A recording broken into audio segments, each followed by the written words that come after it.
बंदी छोड़ सतगुरु रामपाल जी परमेश्वर जी की जय हो। परमपिता परमात्मा सारी सृष्टि के रचनहार कुल मालिक असंख्य ब्रह्मांडों के स्वामी जगत गुरु तीनों लोकों में प्रवेश करके सबका धारण पोषण करने वाले राजाधीराज आत्माधार नाथों के नाथ देवों के देव महादेव सर्वेश्वर महेश्वर मृत्युंजय अजरो अमर आदि अनादि सनातनी प्रभु जगत पिता जगदीश्वर श्री श्री 1008 की उपाधि के वास्तविक अधिकारी अकाल मूरत सौद स्वरूपी राम वासुदेव सर्वगतम ब्रह्म परम पूज्य प्रथम पूज्य परम संत परम पुरुष परम धनी परम दयालु सत्य कबीर हक्का कबीर अल्लाहु कबीर अल्लाहु अकबर बाखबर अल्लाह ताला जगत के तारणहार जगत के मुक्तिदाता जगत के जगन्नाथ हारे के सहारे हिंदुओं के राम मुसलमानों के अल्लाह सिखों के वाहिगुरु ईसाइयों के मसीह दया के सागर दयानिधि करुणा के सागर करुणानिधि स्वयंभू परिभू संकट मोचन कष्ट हरण मंगल करण दुख भंजन अविगत कबीर निर्विकार निर्विषम परमात्मा अलय अलेख सतगुरु आदि अनादि सतगुरु असली मर्यादा पुरुषोत्तम असली राम असली कृष्ण असली घनश्याम असली मुरारी राजाओं के राजा महाराजाओं के महाराजा शहंशाहों के शहंशाह सम्राटों के सम्राट भगवानों के भगवान अल्लाहों के अल्लाह प्रभुओं के प्रभु मसीहाओं के मसीह सच्चे वाहिगुरु बाबाओं के बाबा पीरों के पीर सेठों के सेठ जगत सेठ सावड़सा सेठ सर्वगुण संपन्न अनंत कोटि कलाओं के स्वामी अनंत कोटि ब्रह्मांडों के नायक योगियों में महायोगी ध्यानियों में महाध्यानी सिद्धों में परम सिद्ध ज्ञानियों में तत्व ज्ञानी ब्रह्म ज्ञानी महाज्ञानी परम ज्ञानी सर्वश्रेष्ठ ज्ञानी विज्ञानी युवा कबीर समर्थ कबीर असमवात अमित ओजा सच्चे रहनुमा करीम अल्लाह सुभान अल्लाह दुनिया के अंतिम पैगंबर 8 सितंबर 1951 से गांव धनाना जिला सोनीपत हरियाणा भारतवर्ष की पावन भूमि पे प्रकट रियल कल की भगवान श्री नारायण साकार हरि श्री बाबा साहिब नूर अनंत परमात्मा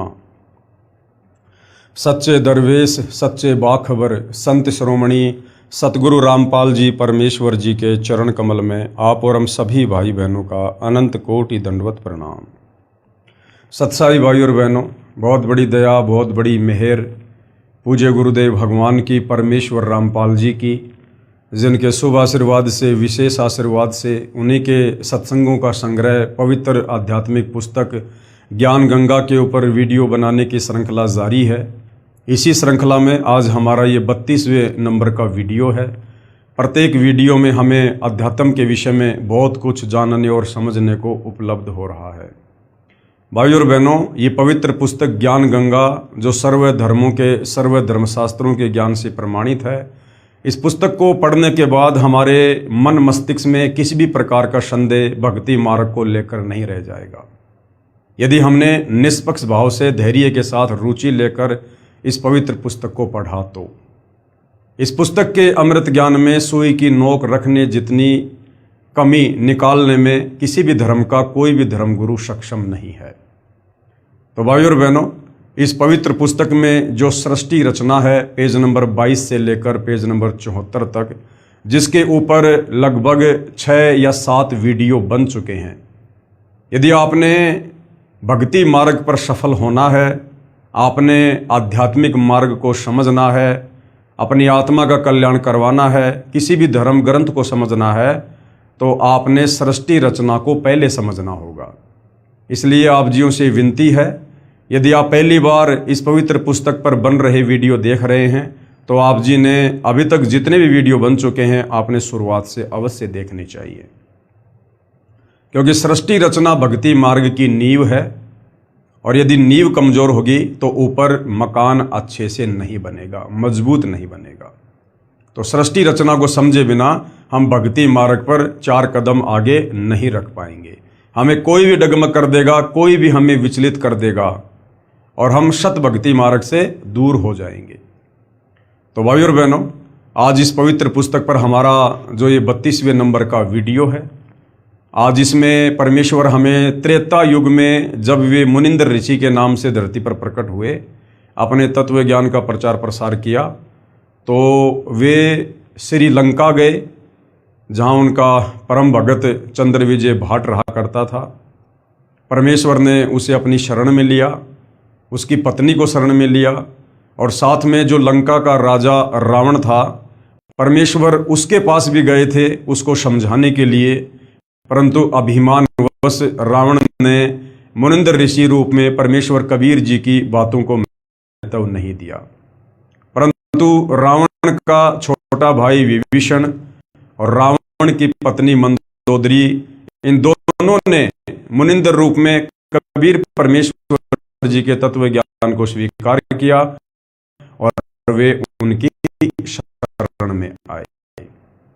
अब भाइयों और बहनों, सदियों से हमारे धर्मगुरु हमें रामायण को पढ़ा कर तत्व ज्ञान के अभाव में यही बताया करते थे कि रावण का छोटा भाई विभीषण वो श्री रामचंद्र जी की शरण में था। भाइयों और बहनों, वो एक राजा के तौर पर श्री रामचंद्र जी की शरण में अवश्य था, परंतु आध्यात्मिक दृष्टि से, भक्ति मार्ग की दृष्टि से विभीषण श्री रामचंद्र जी का भगत नहीं था।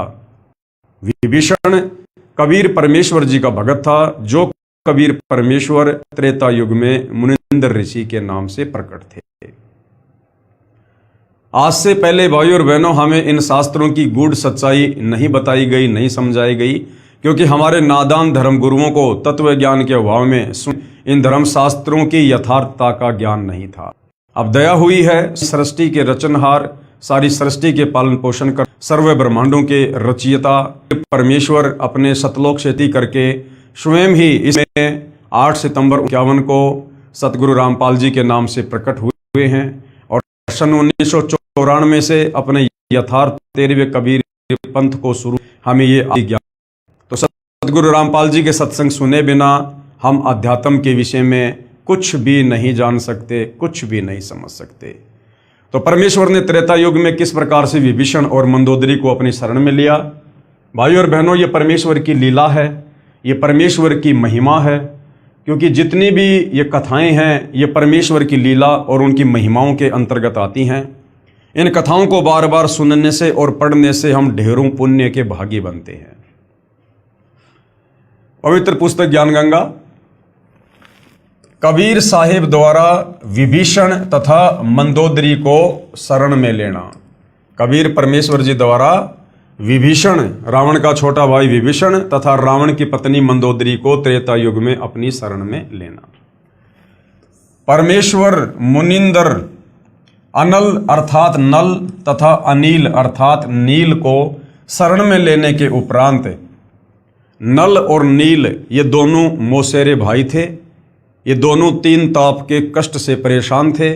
इन दोनों को कबीर परमेश्वर ने त्रेता युग में अपनी शरण में लिया, उनको स्वस्थ किया।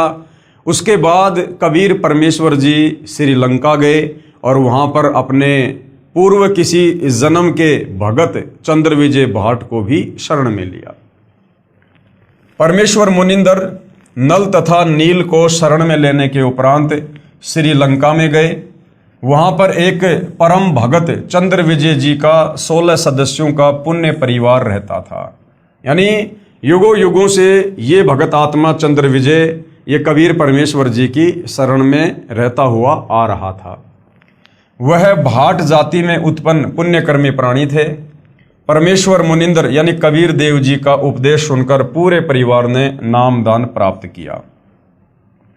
परम भगत चंद्र विजय जी की पत्नी भगतमती करमवती लंका के राजा रावण की रानी मंदोदरी के पास नौकरी यानी सेवा किया करती थी। जो चंद्र विजय था वो लंकापति रावण के दरबार में उसका मनोरंजन किया करता था, उसकी महिमा में कविताएं बना बना के मेहनताना प्राप्त किया करता था। और चंद्र विजय की जो पत्नी थी करमवती, वो लंकापति रावण की पत्नी मंदोदरी को उल्टे सीधे गंदे चुटकुले सुना सुना के उसको खुश किया करती थी, उसका मनोरंजन किया करती थी और कुछ मेहनताना प्राप्त किया करती थी। रानी मंदोदरी को हंसी मजाक अच्छे मंदे चुटकुले सुनाकर उसका मनोरंजन कराया करती थी। भगत चंद्र विजय राजा रावण के पास दरबार में नौकरी सेवा करता था।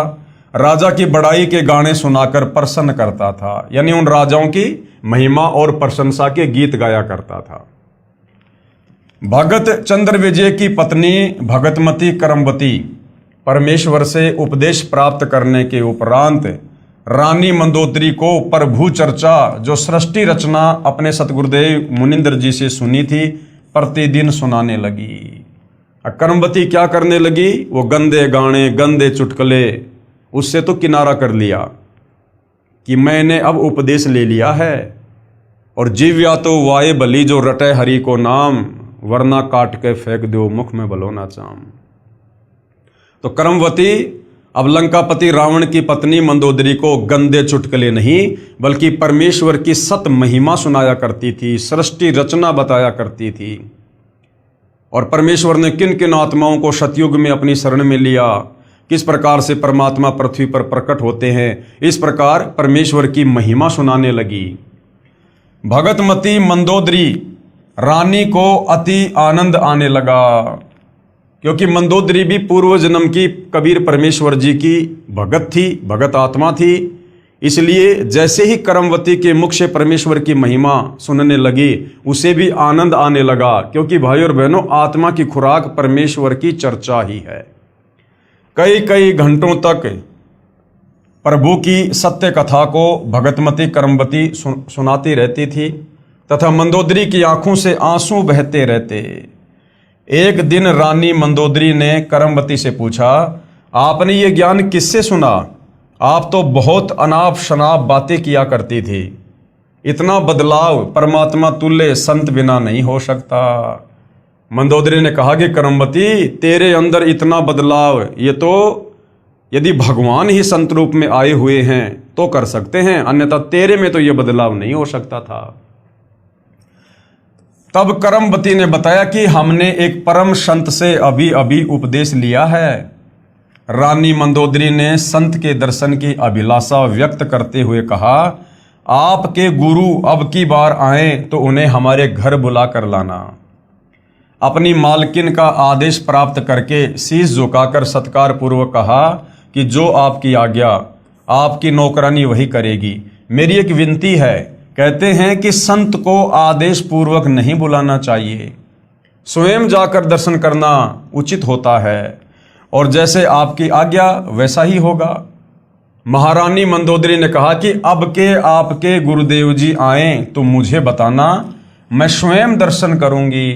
रानी अवश्य थी लेकिन अभिमान नहीं था, और उन्हीं आत्माओं को परमेश्वर बार बार अपनी शरण में लेते हैं।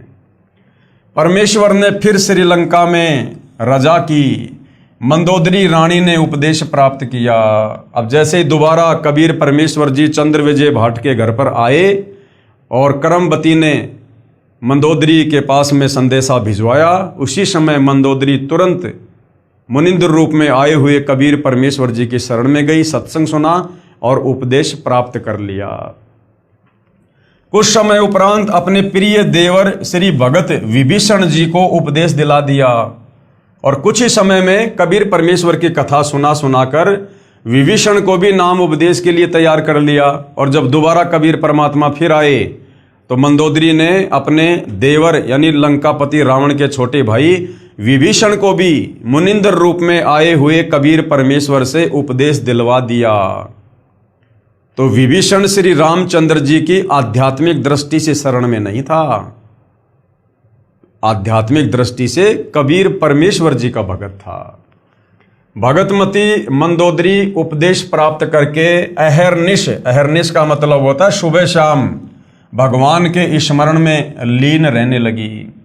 अपने पति रावण को भी सतगुरु मुनिंद्र जी से उपदेश प्राप्त करने की कई बार प्रार्थना की, परंतु रावण नहीं माना तथा कहा करता था कि मैंने परम शक्ति महेश्वर मृत्युंजय शिव जी की भक्ति की है और इसके तुल्य कोई शक्ति नहीं है, आपको किसी ने बहका दिया। अब रावण को उसके गुरु ने, उस नीम हकीम ने, उस शास्त्र विरुद्ध साधना करवाने वाले गुरु ने शंकर जी को महेश्वर मृत्युंजय अजरो अमर सर्वेश्वर कालज्य कहकर और श्री शिव जी की भक्ति के ऊपर उसको दृढ़ कर रखा था। अन्यथा गुरुदेव भगवान ने बताया कि पुण्यात्माओं, रावण जैसी भक्ति धरती पर कोई नहीं कर सकता अपने इष्ट देव की। 10 बार उसने अपना शीश काटकर अपने इष्ट भगवान शंकर के चरणों में समर्पित कर दिया, लेकिन 2 कारण से रावण मार खा गया। सर्वप्रथम तो उसका अहंकार, और दूसरा उसका जो गुरु था वो तत्व ज्ञानहीन था। उसने शास्त्रों को अच्छे से ना समझकर और शिव जी को ही सर्वश्रेष्ठ परमात्मा साबित करके रावण को उसकी आदि अधूरी भक्ति पर दृढ़ कर दिया। कुछ ही समय उपरांत वनवास प्राप्त श्री सीता जी का अपहरण करके रावण अपने नौलखा बाग में कैद कर लिया। भगतमती मंदोदरी के बार बार प्रार्थना करने से भी रावण ने माता सीता जी को वापस छोड़कर आना स्वीकार नहीं किया। तब भगतमती मंदोदरी जी ने अपने गुरुदेव मुनिंद्र जी से कहा, महाराज जी, मेरे पति ने किसी की औरत का अपहरण कर लिया है और मुझसे सहन नहीं हो रहा है। वह उसे वापस छोड़कर आना किसी कीमत पर भी स्वीकार नहीं कर रहा है। आप दया करो मेरे प्रभु, आज तक जीवन में मैंने ऐसा दुख नहीं देखा। तो कबीर परमेश्वर जी ने क्या कहा कि बेटी, वो कोई आम स्त्री नहीं है जिसको रावण उठा के लाया है, वो अपनी मौत को गले लगा के ले आया। परमेश्वर मुनिंद्र जी ने कहा, बेटी मंदोदरी, ये औरत कोई आम स्त्री नहीं है। श्री विष्णु जी को श्रापवश पृथ्वी पर आना पड़ा है। वे श्री राजा दशरथ के पुत्र रामचंद्र अयोध्यावासी हैं। इनको 14 वर्ष का वनवास प्राप्त है तथा लक्ष्मी जी स्वयं सीता रूप बनाकर इनकी पत्नी रूप में वनवास में थी। उसे रावण एक साधु वेश बनाकर धोखा देकर उठा लाया है। ये स्वयं लक्ष्मी ही सीता जी है। इसे शीघ्र वापस करके क्षमा याचना करके अपने जीवन की भिक्षा याचना रावण करे तो इसी में इसका शुभ है। क्या कहा गुरुदेव ने कि साधु रूप बनाकर और वो सीता का अपहरण करके लाया। अब भाई और बहनों, वैसे तो रावण के प्रारब्ध में लिखा हुआ था, लेकिन और भी बहुत सारे कारण हैं जिस कारण से रावण को इस प्रकार की कुत्ते वाली मौत प्राप्त हुई। उसका पतन हुआ, विनाश हुआ, पूरा कुल जो है वो गर्त हुआ। रावण ने साधु वेश बनाया, संत वेश बनाया और आटा मांगा सीता से। तो 2 गलतियां रावण ने और विशेष की। एक तो रावण ने संत वेश को बदनाम किया, साधु वेश को बदनाम किया, कलंकित किया। जिस संत और साधु वेश में कबीर परमात्मा धरती पर प्रकट होकर हम नादान आत्माओं को तत्व ज्ञान समझाते हैं, उस संत चोले को रावण ने बदनाम किया, जो है वो कलंकित किया। यानी संत चोले की आड़ में उसने सीता को ठगा, अपहरण किया। दूसरा दोष था रावण का कि उसने अन्न देव का अपमान किया, क्योंकि आटा मांगने के बहाने वो सीता को अपहरण करने गया था। उसने अन्न देव का भी अपमान किया। भगतमती मंदोदरी के अनेकों बार प्रार्थना करने से रावण नहीं माना तथा कहा कि वे 2 मस्करे जंगल में घूमने वाले मेरा क्या बिगाड़ सकते हैं। मेरे पास अनगिनत सेना है, मेरे 1 लाख पुत्र तथा 1.25 लाख नाती हैं। मेरे पुत्र मेघनाथ ने स्वर्ग राज इंद्र को पराजित कर उसकी पुत्री से विवाह कर रखा है। 33 करोड़ देवताओं को हमने कैद कर रखा है। तू मुझे उन 2 बेसहारा फिर रहे वनवासियों को भगवान बताकर डराना चाहती है। इस स्त्री को वापस नहीं करूंगा। मंदोदरी ने भक्ति मार्ग का ज्ञान जो अपने पूज्य गुरुदेव से सुना था, रावण को बहुत समझाया। विभीषण ने भी अपने बड़े भाई को समझाया। रावण ने अपने बड़े भाई विभीषण को पीटा तथा कहा कि तू ज्यादा श्री रामचंद्र का पक्षपात कर रहा है, उसी के पास चला जा। एक दिन भगतमती मंदोदरी ने अपने पूज्य गुरुदेव से प्रार्थना की कि हे गुरुदेव, मेरा सुहाग उजड़ रहा है, एक बार आप भी मेरे पति को समझा दो। यदि वह आपकी बात को नहीं मानेगा तो मुझे विधवा होने का दुख नहीं होगा। अपनी बेटी मंदोदरी की प्रार्थना स्वीकार करके राजा रावण के दरबार के सामने खड़े होकर द्वारपालों से राजा रावण से मिलने की प्रार्थना की। द्वारपालों ने कहा, ऋषि जी, इस समय हमारे राजा जी अपना दरबार लगाए हुए हैं। इस समय अंदर का संदेश बाहर आ सकता है, परंतु बाहर का संदेश अंदर नहीं जा सकता। हम विवश हैं। तब पूर्ण प्रभु अंतर्ध्यान हुए तथा राजा रावण के दरबार में प्रकट हो गए। रावण की दृष्टि ऋषि पर गई तो गरज कर पूछा कि इस ऋषि को मेरी आज्ञा बिना किसने अंदर आने दिया? उसे लाकर मेरे सामने कत्ल कर दो। तब परमेश्वर ने कहा, राजन, आपके द्वारपालों ने स्पष्ट मना कर दिया था। उन्हें पता नहीं कि मैं कैसे अंदर आ गया। रावण ने पूछा कि तू अंदर कैसे आया? तू तड़ाके से बात कर रहा था संतों के साथ में, तू तड़ाके से, इतना अभिमान था। तब पूर्ण प्रभु मुनिंदर वेश में अदृश्य होकर पुनः प्रकट हो गए तथा कहा कि मैं ऐसे आ गया। रावण ने पूछा कि आने का कारण बताओ। तब प्रभु ने कहा कि आप योद्धा होकर एक अबला का अपहरण कर लाए हो। ये आपकी शान और सूरवीरता के विपरीत है। ये कोई आम औरत नहीं है, ये स्वयं लक्ष्मी जी अवतार हैं। श्री रामचंद्र जी जो इनके पति हैं, वे स्वयं विष्णु हैं। इसे वापस करके अपने जीवन की भिक्षा मांगो, इसी में आपका श्रेय है। इतना सुनकर तमोगुण यानी भगवान शिव का उपासक रावण क्रोधित होकर नंगी तलवार लेकर सिंहासन से दहाड़ता हुआ कूदा तथा उस नादान प्राणी ने तलवार के अंधाधुंध 70 वार ऋषि जी को मारने के लिए किए। परमेश्वर मुनिंदर जी ने एक झाड़ू की सीख हाथ में पकड़ी हुई थी, उसको ढाल की तरह आगे कर दिया। रावण के 70 वार उस नाजुक सीख पर लगे। ऐसे आवाज हुई जैसे लोहे के खंभे पिलर पर तलवार लग रही हो।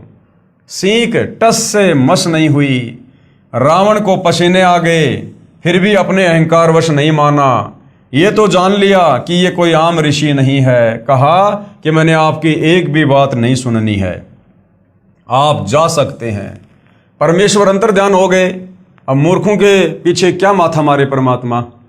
परमेश्वर वहां से अंतर्ध्यान हो गए तथा मंदोदरी को सारा वृत्तांत सुनाकर प्रस्थान किया। रानी मंदोदरी ने कहा, गुरुदेव, अब मुझे विधवा होने का कोई कष्ट नहीं होगा। श्री रामचंद्र व रावण का युद्ध हुआ, रावण का वध हुआ। जिस लंका के राज्य को रावण ने तमोगुण भगवान शिव की कठिन साधना करके 10 बार शीश न्योछावर करके प्राप्त किया था, वह क्षणिक सुख भी रावण का चला गया तथा नरक का भागी हुआ। इसके विपरीत पूर्ण परमात्मा के सतनाम साधक विभीषण को बिना कठिन साधना किए पूर्ण प्रभु की कृपा से लंका देश का राज्य भी प्राप्त हुआ। हजारों वर्षों तक विभीषण ने लंका का राज्य का सुख भोगा तथा प्रभु कृपा से राज्य में पूर्ण शांति रही। सभी राक्षस वृत्ति के व्यक्ति विनाश को प्राप्त हो चुके थे और भगतमती मंदोदरी तथा भगत विभीषण तथा परम भगत चंद्र विजय जी के परिवार के पूरे 16 सदस्य तथा अन्य जिन्होंने पूर्ण परमेश्वर का उपदेश प्राप्त करके आजीवन मर्यादावत सतभक्ति की, वे सर्व साधक यहाँ पृथ्वी पर भी सुखी रहे तथा अंत समय में परमेश्वर के विमान में बैठकर सतलोक शाश्वत स्थान में चले गए। इसलिए पवित्र गीता अध्याय 7 श्लोक 12 से 15 में कहा है कि तीनों गुणों रजगुण ब्रह्मा जी, सतगुण विष्णु जी और तम गुण शिव जी की साधना यानी भक्ति से मिलने वाली क्षणिक सुविधाओं के द्वारा जिनका ज्ञान हरा जा चुका है, जैसे रावण का ज्ञान हरा जा चुका था तमोगुण शंकर की भक्ति करने से, वे राक्षस स्वभाव वाले, अब रावण राक्षस स्वभाव का व्यक्ति था और मनुष्यों में नीच एक इंसान के भी उसमें गुण नहीं थे और दुष्कर्म करने वाले, सीता जी को अपहरण करके लाया था दुष्कर्म करने की नीयत से। और मूर्ख ये काल भगवान कह रहा है कि मेरी भी भक्ति नहीं करते, मुझको भी नहीं बसते। यानी ये काल कह रहा है गीता अध्याय 7 श्लोक 12 में कि इन तीनों गुणों रजगुण ब्रह्मा, सतगुण विष्णु, तमगुण शंकर की भक्ति करने वालों की बुद्धि हरी जा चुकी है, इनका ज्ञान हरा जा चुका है और ये राक्षस स्वभाव को धारण किए हुए मनुष्यों में नीच दूषित कर्म करने वाले मूर्ख हैं, जो इन शास्त्रों का निष्कर्ष निकालकर मुझ काल ब्रह्म की ओम नाम की साधना भी नहीं करते। फिर गीता अध्याय 7 श्लोक नंबर 18 में गीता बोलने वाला ये काल ब्रह्म कह रहा है कि कोई एक अच्छी आत्मा मेरी यानी ब्रह्म की काल की ही साधना करता है। लाखों में कोई एकाध है जो इन वेदों का निष्कर्ष निकालकर मुझ काल की साधना करता है, ओम नाम की साधना करता है, क्योंकि उनको तत्वदर्शी संत नहीं मिला। वे भी नेक आत्माएं मेरी अनुतमाम यानी घटिया अति अश्रेष्ठ मुक्ति की स्थिति में आश्रित रह गए। लाखों में कोई एक आध अच्छी आत्मा जिसने वेदों को पढ़ा और तत्वदर्शी संत के तत्व ज्ञान के अभाव में उसने ओम नाम को सिलेक्ट कर लिया और ओम नाम को पूर्ण ब्रह्म परमेश्वर का मंत्र जानकर उसने जी जान लगाकर साधना की। लेकिन ओम नाम तो इस काल का है जो वेद और गीता में है, और अंत में वो आत्मा भी जन्म और मरण में काल कह रहा है कि वो मेरी अनुतमाम यानी घटिया साधना में ही लगा रहता है, क्योंकि उसे पता नहीं कि ये ओम नाम इस काल का है, ना कि पूर्ण परमात्मा का। वे भी पूर्ण मुक्त नहीं हैं। इसलिए पवित्र गीता अध्याय 18 श्लोक 62 में कहा है कि हे अर्जुन, तू सर्व भाव से यानी और सब की पूजा छोड़ दे, मेरी भी छोड़ दे, और उस परमेश्वर यानी पूर्ण परमात्मा तत् ब्रह्म की शरण में जा। उसकी कृपा से ही तू परम शांति तथा सतलोक अर्थात सनातन परम धाम को प्राप्त होगा। और तुझे उस परमेश्वर तत् ब्रह्म पूर्ण ब्रह्म परमेश्वर की साधना कौन बताएगा? गीता अध्याय 4 श्लोक 34 में वर्णित तत्वदर्शी संत। तो भाइयों और बहनों, आज वो तत्वदर्शी संत धरती पर सतगुरु रामपाल जी के रूप में प्रकट हैं। स्वयं कबीर भगवान ही तत्वदर्शी संत की भूमिका करते हैं। इससे बड़ा सौभाग्य पृथ्वीवासियों का और नहीं हो सकता। इसलिए पुण्यात्माओं से निवेदन है कि आज इस दासन के भी दास के पास यानी सतगुरु रामपाल जी अपने विषय में कह रहे हैं कि पूर्ण परमात्मा प्राप्ति की वास्तविक विधि प्राप्त है, निःशुल्क उपदेश लेकर लाभ उठाइए।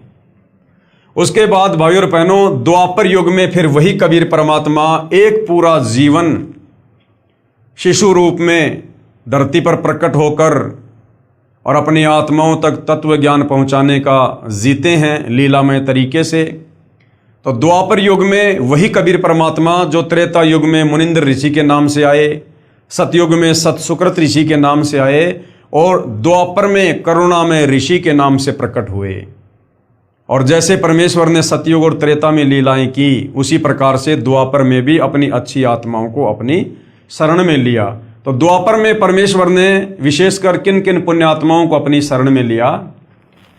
द्वापर युग में इंद्रमती को शरण में लेना। द्वापर युग में चंद्र विजय नाम का एक राजा था। देखो, जो वो त्रेता युग में था वो भी चंद्र विजय था, लेकिन वो भाट जाति में था और रावण के दरबार में नौकर था। और द्वापर युग में जो ये चंद्र विजय है, ये स्वयं एक राजा था। द्वापर में चंद्र विजय नाम का एक राजा था और उसकी पत्नी इंद्रमती। त्रेता वाले चंद्र विजय की पत्नी का नाम था करमवती और द्वापर वाले राजा चंद्र विजय की पत्नी का नाम था इंद्रमती।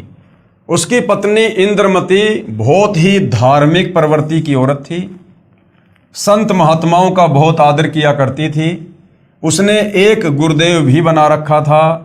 उनके गुरुदेव ने बताया था कि बेटी, साधु संतों की सेवा करनी चाहिए, संतों को भोजन खिलाने से बहुत लाभ होता है। एकादशी का व्रत, मंत्र के जाप आदि साधनाएं जो गुरुदेव ने बताई थी, वह भगवत भक्ति में बहुत दृढ़ता से लगी हुई थी, क्योंकि ये इंद्रमती पूर्व जन्म में कबीर परमेश्वर जी की भगत थी। गुरुदेव ने बताया था कि संतों को भोजन खिलाया करेगी तो तू आगे भी रानी बन जाएगी। यानी रानी इंद्रमती का जो गुरु था, जिसको शास्त्र विधि अनुसार साधना का नहीं पता था, वो इंद्रमती को इस प्रकार की साधना पर लगा के रखा हुआ था और कहा तुझे स्वर्ग प्राप्ति होगी। रानी ने सोचा कि प्रतिदिन एक संत को भोजन अवश्य खिलाया करूंगी। उसने ये प्रतिज्ञा मन में ठान ली कि मैं खाना बाद में खाया करूंगी, पहले संत को खिलाया करूंगी, इससे मुझे याद बनी रहेगी, कहीं मुझे भूल ना पड़ जाए। रानी प्रतिदिन पहले एक संत को भोजन खिलाती, फिर स्वयं खाती और वर्षों से ये क्रम चल रहा था। अब एक समय क्या हुआ, हरिद्वार में कुंभ के मेले का संयोग हुआ। जितने भी ये त्रिगुण माया के उपासक संत थे। ये ब्रह्मा विष्णु महेश के जितने भी भगत थे, सभी गंगा में स्नान करने के लिए, पर्व लेने के लिए प्रस्थान कर गए। इस कारण से कई दिन रानी को भोजन कराने के लिए कोई संत नहीं मिला। रानी इंद्रमती ने स्वयं ही भोजन नहीं किया, स्वयं भी उसने भोजन नहीं किया। चौथे दिन अपनी बांदी से कहा कि बांदी देख ले कोई संत मिल जाए तो, नहीं तो आज तेरी रानी जीवित नहीं रहेगी। आज मेरे प्राण निकल जाएंगे परंतु मैं खाना नहीं खाऊंगी, क्योंकि उसने मनमुखी रूप से अपने गुरु के बताने के बाद प्रतिज्ञा कर ली थी।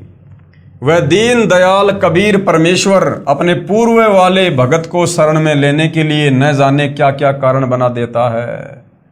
बांदी ने ऊपर अटारी पर चढ़कर देखा कि सामने से एक संत आ रहा था। सफेद कपड़े थे। द्वापर युग में परमेश्वर कबीर करुणामय नाम से आए थे। बांदी नीचे आई और रानी से कहा कि एक व्यक्ति है जो साधु जैसा नजर आता है। रानी ने कहा कि जल्दी से बुला ला। बांदी महल से बाहर गई तथा प्रार्थना की कि साहेब आपको हमारी रानी ने याद किया है। करुणामय साहिब ने कहा, रानी ने मुझे क्यों याद किया है? मेरा और रानी का क्या संबंध है? नौकरानी ने सारी बात बताई। करुणामय कबीर साहिब ने कहा कि रानी को आवश्यकता पड़े तो यहाँ आ जाए। यानी परमात्मा अपनी उस आत्मा के भाव चेक करना चाहते थे कि ये अपने नादान गुरु के कहने पर वैसे ही भूखी मर रही है या साधु संतों के प्रति इसके मन में कोई श्रद्धा भी है। रानी को आवश्यकता पड़े तो यहां आ जाए, मैं यहां खड़ा हूं। तू बांदी और वो रानी, मैं वहां जाऊं, और यदि वह कह दे कि तुझे किसने बुलाया था या उसका राजा ही कुछ कह दे, और बेटी संतों का अनादर बहुत पापदायक होता है। बांदी फिर वापस आई और रानी से सब वार्ता कह सुनाई। तब रानी ने कहा कि बांदी मेरा हाथ पकड़ और चल। जाते ही रानी ने दंडवत प्रणाम करके प्रार्थना की कि हे परवरदिगार, चाहती तो ये हूं कि आपको कंधे पर बैठा लूं।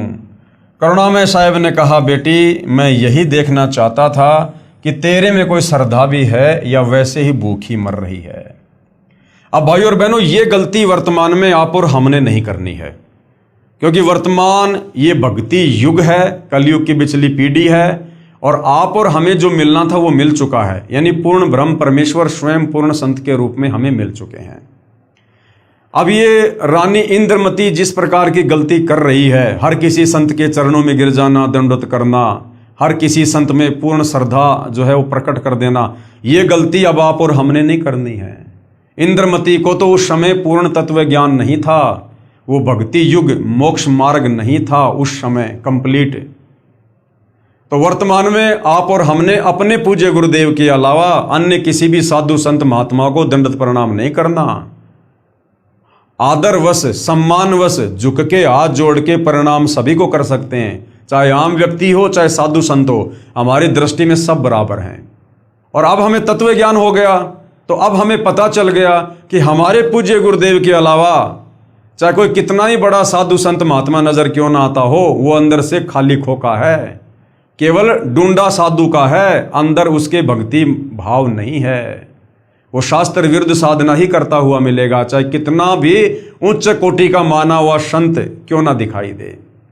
तो अब आप और हमने अपने पूज्य गुरुदेव के अलावा गुरु रूप में अन्य किसी को भी हमने वो भाव नहीं देना है, उसके प्रति वो श्रद्धा प्रकट नहीं करनी है जो रानी इंद्रमती ने अपने गुरु के अलावा और कबीर परमेश्वर जी को भी एक संत जानकर उनको दंडवत प्रणाम किया, विशेष श्रद्धा जो है वो प्रकट की।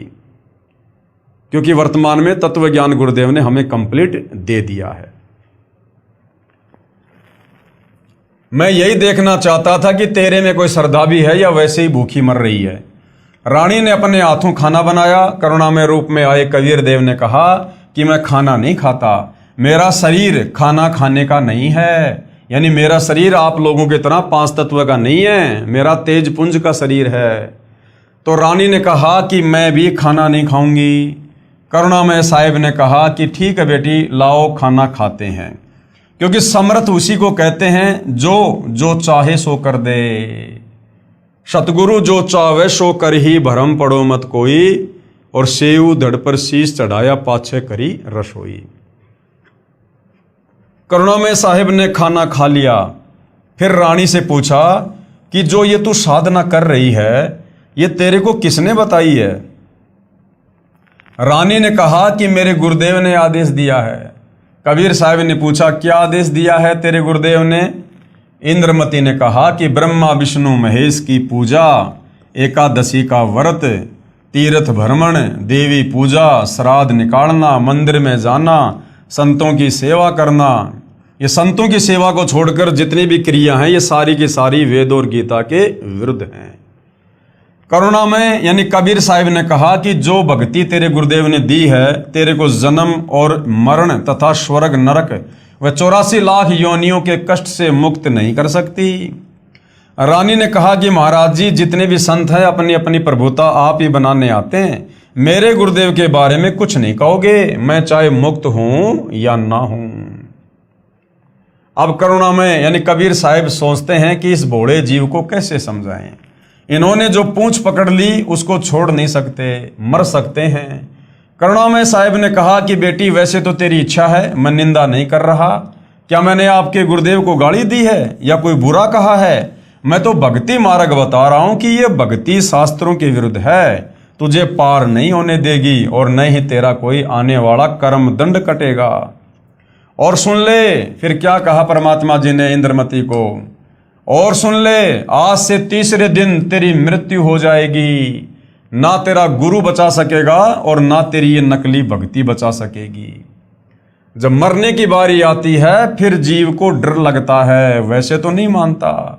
अब रानी ने सोचा कि संत झूठ नहीं बोलते, कहीं ऐसा ना हो कि मैं परसों ही मर जाऊं। इस डर से करुणामय साहिब से पूछा कि साहिब क्या मेरी जान बच सकती है? कबीर साहिब जो करुणामय ऋषि के रूप में थे उन्होंने कहा कि बच सकती है, अगर तू मेरे से उपदेश लेगी, मेरी शिष्या बनेगी और पिछली पूजाएं त्यागेगी। यानी तेरे पिछले गुरु ने तेरे को जो भी पूजा पाठ भक्ति जंत्र मंत्र व्रत बताए हैं तो उन्हें सबको त्यागना पड़ेगा। जैसा तुझे मैं कहूंगा वैसे ही भक्ति करनी पड़ेगी, तो तेरी जान बच सकती है। इंद्रमती ने कहा मैंने सुना है कि गुरुदेव नहीं बदलना चाहिए, पाप लगता है। कबीर साहिब यानी करुणामय जी ने कहा नहीं पुत्री, ये भी तेरा भ्रम है। एक डॉक्टर से दवाई ना लगे तो क्या दूसरे से नहीं लेंगे? एक 5वीं कक्षा का अध्यापक होता है, फिर एक उच्च कक्षा का अध्यापक होता है। बेटी अगली कक्षा में जाना होगा, क्या सारी उम्र 5वीं कक्षा में ही लगी रहेगी? इसको छोड़ना पड़ेगा। तू अब आगे की पढ़ाई पढ़, मैं पढ़ाने आया हूं। वैसे तो नहीं मानती, परंतु मृत्यु दिखने लगी कि संत कह रहा है तो सही बात हो, कहीं बात बिगड़ ना जाए। ऐसा विचार करके इंद्रमती ने कहा कि जैसे आप कहोगे मैं वैसे ही करूंगी। करुणा में यानी कबीर साहिब ने उपदेश दिया और कहा कि तीसरे दिन मेरे रूप में काल आएगा, तो उससे बोलना मत। जो मैंने नाम दिया है 2 मिनट तक इसका जाप करना, 2 मिनट के बाद उसको देखना है, उसके बाद सत्कार करना। वैसे तो गुरुदेव आए तो अति शीघ्र चरणों में गिर जाना चाहिए, ये मेरा केवल इस बार आदेश है। रानी ने कहा ठीक है। अब भाई और बहनों, एक सत्संग में गुरुदेव ने बताया कि काल का जो काम है वो है त्रिकुटी पर। इस पृथ्वी पर काल नहीं आता है, यहाँ तो उसके छोटी मोटी शक्तियाँ ये ब्रह्मा विष्णु महेश भैरव भूत बेताल यही काफ़ी हैं। काल का असली बखेड़ा शुरू होता है त्रिकुटी पर। जब हम शरीर छोड़कर त्रिकुटी पर जाएंगे उस समय काल अपना दाव लगाएगा हमें डगमग करने के लिए, विचलित करने के लिए। तो यहां पर गुरुदेव ने कहा ना कि परसों मेरे रूप में यानी तेरे गुरु के रूप में काल आएगा, तो कबीर परमेश्वर की स्वयं की ही लीला थी, ये काल नहीं आया। कबीर परमात्मा ने स्वयं ही काल का रूप धारण किया और इंद्रमती के पास में आया। इसका रीजन आपको आगे पता चलेगा। अगर परमात्मा इस प्रकार का झटका ना देते तो इंद्रमती को ये वहम हो जाता कि मेरी कोई मृत्यु नहीं होनी थी तीसरे दिन, और धन के चक्कर में, पैसे के चक्कर में, क्योंकि मैं रानी हूं ना, इसलिए मेरे को इस महाराज जी ने, करुणामय जी ने मूर्ख बना दिया। मेरी कोई मृत्यु नहीं होनी थी। इसलिए परमेश्वर ने उस आत्मा को दृढ़ करने के लिए काल के रूप में आकर झटका देना था। अब रानी को तो चिंता बनी हुई थी, श्रद्धा से जाप कर रही थी। कबीर साहिब करुणामय साहिब का रूप बनाकर गुरुदेव रूप में काल आया आवाज लगाई, इंद्रमती इंद्रमती। अब उसको तो पहले ही डर था, सुमरण करती रही थी, काल की तरफ नहीं देखा। 2 मिनट के बाद जब देखा तो काल का स्वरूप बदल गया। काल का ज्यों का त्यों चेहरा दिखाई देने लगा। कर्णों में साहिब का स्वरूप नहीं रहा। जब काल ने देखा कि तेरा तो स्वरूप ही बदल गया, वो जान गया कि इसके पास कोई शक्ति युक्त मंत्र है। ये कहकर चला गया कि तुझे फिर देखूंगा, अब तो बच गई। रानी बहुत खुश हुई, फूली नहीं समाई।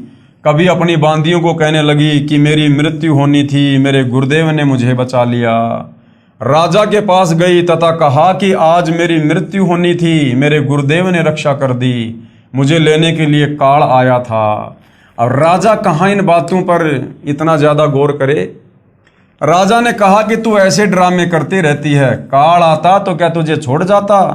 ये सब संत बहका देते हैं। अब इस बात को वह कैसे माने? खुशी खुशी में रानी लेट गई। कुछ देर के बाद सरप बनकर काल फिर आया और रानी को डस लिया। जो ही सरप ने डसा, रानी को पता चल गया। रानी जोर जोर से चिल्लाई, मुझे सांप ने डस लिया। नौकर भागे। देखते ही देखते एक मोरी, पानी निकालने का छोटा छिद्र, उसमें से वह सरप निकल गया। अपने गुरुदेव को पुकार कर रानी बेहोश हो गई। करुणा में यानी कबीर साहिब वहां प्रकट हो गए। लोगों को दिखाने के लिए मंत्र बोला। वे तो बिना मंत्र भी जीवित कर सकते हैं, किसी जंत्र मंत्र की आवश्यकता नहीं। इंद्रमती को जीवित कर दिया। रानी ने बड़ा शुक्र मनाया कि हे बंदी छोड़, यदि आज आपकी शरण में नहीं होती तो मेरी मृत्यु हो जाती। साहिब ने कहा कि इंद्रमती, इस काल को तो मैं तेरे घर में भी घुसने नहीं देता, तेरे पर यह हमला भी नहीं कर सकता, परंतु तुझे विश्वास नहीं होता और तू ये सोचती कि मेरे ऊपर कोई आपत्ति नहीं आनी थी। गुरुजी ने मुझे बहका कर नाम दे दिया, इसलिए तेरे को थोड़ा सा झटका दिखाया है, नहीं तो बेटी तेरे को विश्वास नहीं होता। क्या कह रहे हैं परमात्मा? इसलिए तेरे को थोड़ा सा झटका दिखाया है। यानी अपनी तरफ से कबीर परमात्मा ने काल का रूप बनाकर, वो सरप का रूप बनाकर, ये सारा का सारा झटका इंद्रमती को दृढ़ करने के लिए परमात्मा ने स्वयं ही दिया। और परमात्मा कहते हैं, धर्मदास यहाँ घना अंधेरा और बिन परचे जीव जम का चेहरा, कि धर्मदास इस काल के लोक में बहुत ज्यादा अज्ञान रूपी अंधेरा है। बिन परचे जीव जम का चेहरा, जब तक इस प्राणी को कोई छोटा मोटा चमत्कार ना दिखाया जाए तब तक ये काल का चेला बना रहता है, बात नहीं मानता संतों की। कबीर साहेब अर्थात करुणामय जी ने कहा कि अब जब मैं चाहूंगा तब तेरी मृत्यु होगी। गरीबदास जी कहते हैं, गरीब काल डरे करतार से। ये जो 21 ब्रह्मांड का स्वामी, ब्रह्मा विष्णु महेश का पिता, कहते हैं ये भी कबीर परमात्मा जी से डरता है। और जय जय जय जगदीश। और जोरा जोड़ी झाड़ती, जोरा यानी मौत, मौत उस कबीर परमेश्वर के दरबार में उस कबीर परमेश्वर की जूतियां झाड़ती है। और पग रज डारे शीस, और जो धूल है कबीर परमेश्वर के जूतियों की, उनके चरणों की, ये मौत अपने शीस पर डालती है। यानी ये दोनों, ये काल और मौत, ये कबीर परमेश्वर जी के नौकर हैं, नौकर। ये काल कबीर भगवान यानी कबीर परमेश्वर जी से डरता है, और ये मौत कबीर साहिब के जूते झाड़ती है, अर्थात नौकर तुल्य है। फिर उस धूल को अपने सिर पर लगाती है कि आप जिसको मारने का आदेश दोगे उसी के पास जाऊंगी, नहीं मैं नहीं जाऊंगी। गरीब काल जो पीसे पीसना और जोरा है पणिहार, और ये 2 असल मजदूर हैं मेरे साहिब के दरबार। ये काल जो यहाँ 21 ब्रह्मांड का भगवान यानी ब्रह्म है, जो ब्रह्मा विष्णु महेश का पिता है, ये तो मेरे कबीर साहिब का आटा पीसता है, अर्थात पक्का नौकर है। और जोरा यानी मौत मेरे कबीर साहिब का पानी भरती है, अर्थात एक विशेष नौकरानी है। ये 2 असल मजूर यानी मजदूर मेरे साहिब के दरबार में हैं। कुछ दिनों के बाद साहिब फिर आए, रानी इंद्रमती को शतनाम प्रदान किया। अब उसके बाद क्या होता है? फिर कुछ समय के उपरांत करुणामय साहिब ने रानी इंद्रमती की अति श्रद्धा देखकर सारनाम दे दिया और शब्द की उपलब्धि भी करवा दी। जब साहिब जाते रहते थे तो इंद्रमती प्रार्थना किया करती थी कि मेरे पति राजा को समझाओ मालिक, ये भी मान जाए, आपके चरणों में आ जाए तो मेरा जीवन सफल हो जाए। चंद्र विजय ने कबीर साहिब से प्रार्थना की कि चंद्र विजय आप भी नाम ले लो। ये 2 दिन का राज और ठाट है, फिर 84 लाख योनियों में प्राणी चला जाएगा। चंद्रविजय ने कहा कि भगवान मैं तो नाम लूँ नहीं और आपकी शिष्या को मना करूँ नहीं, चाहे सारे खजाने को ही दान करो, चाहे किसी प्रकार का सत्संग करवाओ, मैं मना नहीं करूँगा। कबीर साहिब यानी करुणामय जी ने पूछा, आप नाम क्यों नहीं लोगे? चंद्रविजय राजा ने कहा कि मैंने तो बड़े बड़े राजाओं की पार्टियों में जाना पड़ता है। तो करुणामय यानी कबीर साहिब जी ने कहा कि पार्टियों में जाने में नाम का क्या वादा करेगा? सभा में जाओ, वहाँ काजू खाओ, दूध पी लो, शरबत जूस पी लो, शराब मत प्रयोग करो, शराब पीना महापाप है। परंतु राजा नहीं माना। रानी की प्रार्थना पर करुणामय यानी कबीर साहिब ने राजा को फिर समझाया कि नाम के बिना ये जीवन ऐसे ही व्यर्थ हो जाएगा, आप नाम ले लो। राजा ने फिर कहा कि गुरुजी मुझे नाम के लिए मत कहना, आपकी शिष्या को मैं मना नहीं करूँगा, चाहे कितना ही दान करे, कितना ही सत्संग करवाए।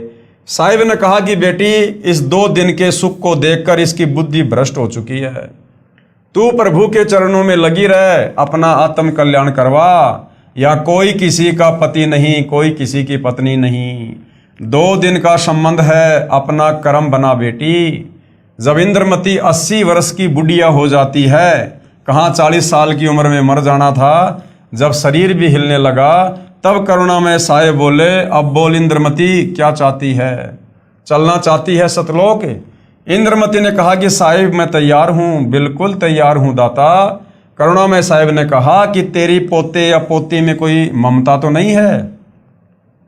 रानी ने कहा बिल्कुल नहीं साहिब, आपने ज्ञान ही ऐसा निर्मल दे दिया, इस गंदे लोक की क्या इच्छा करूं?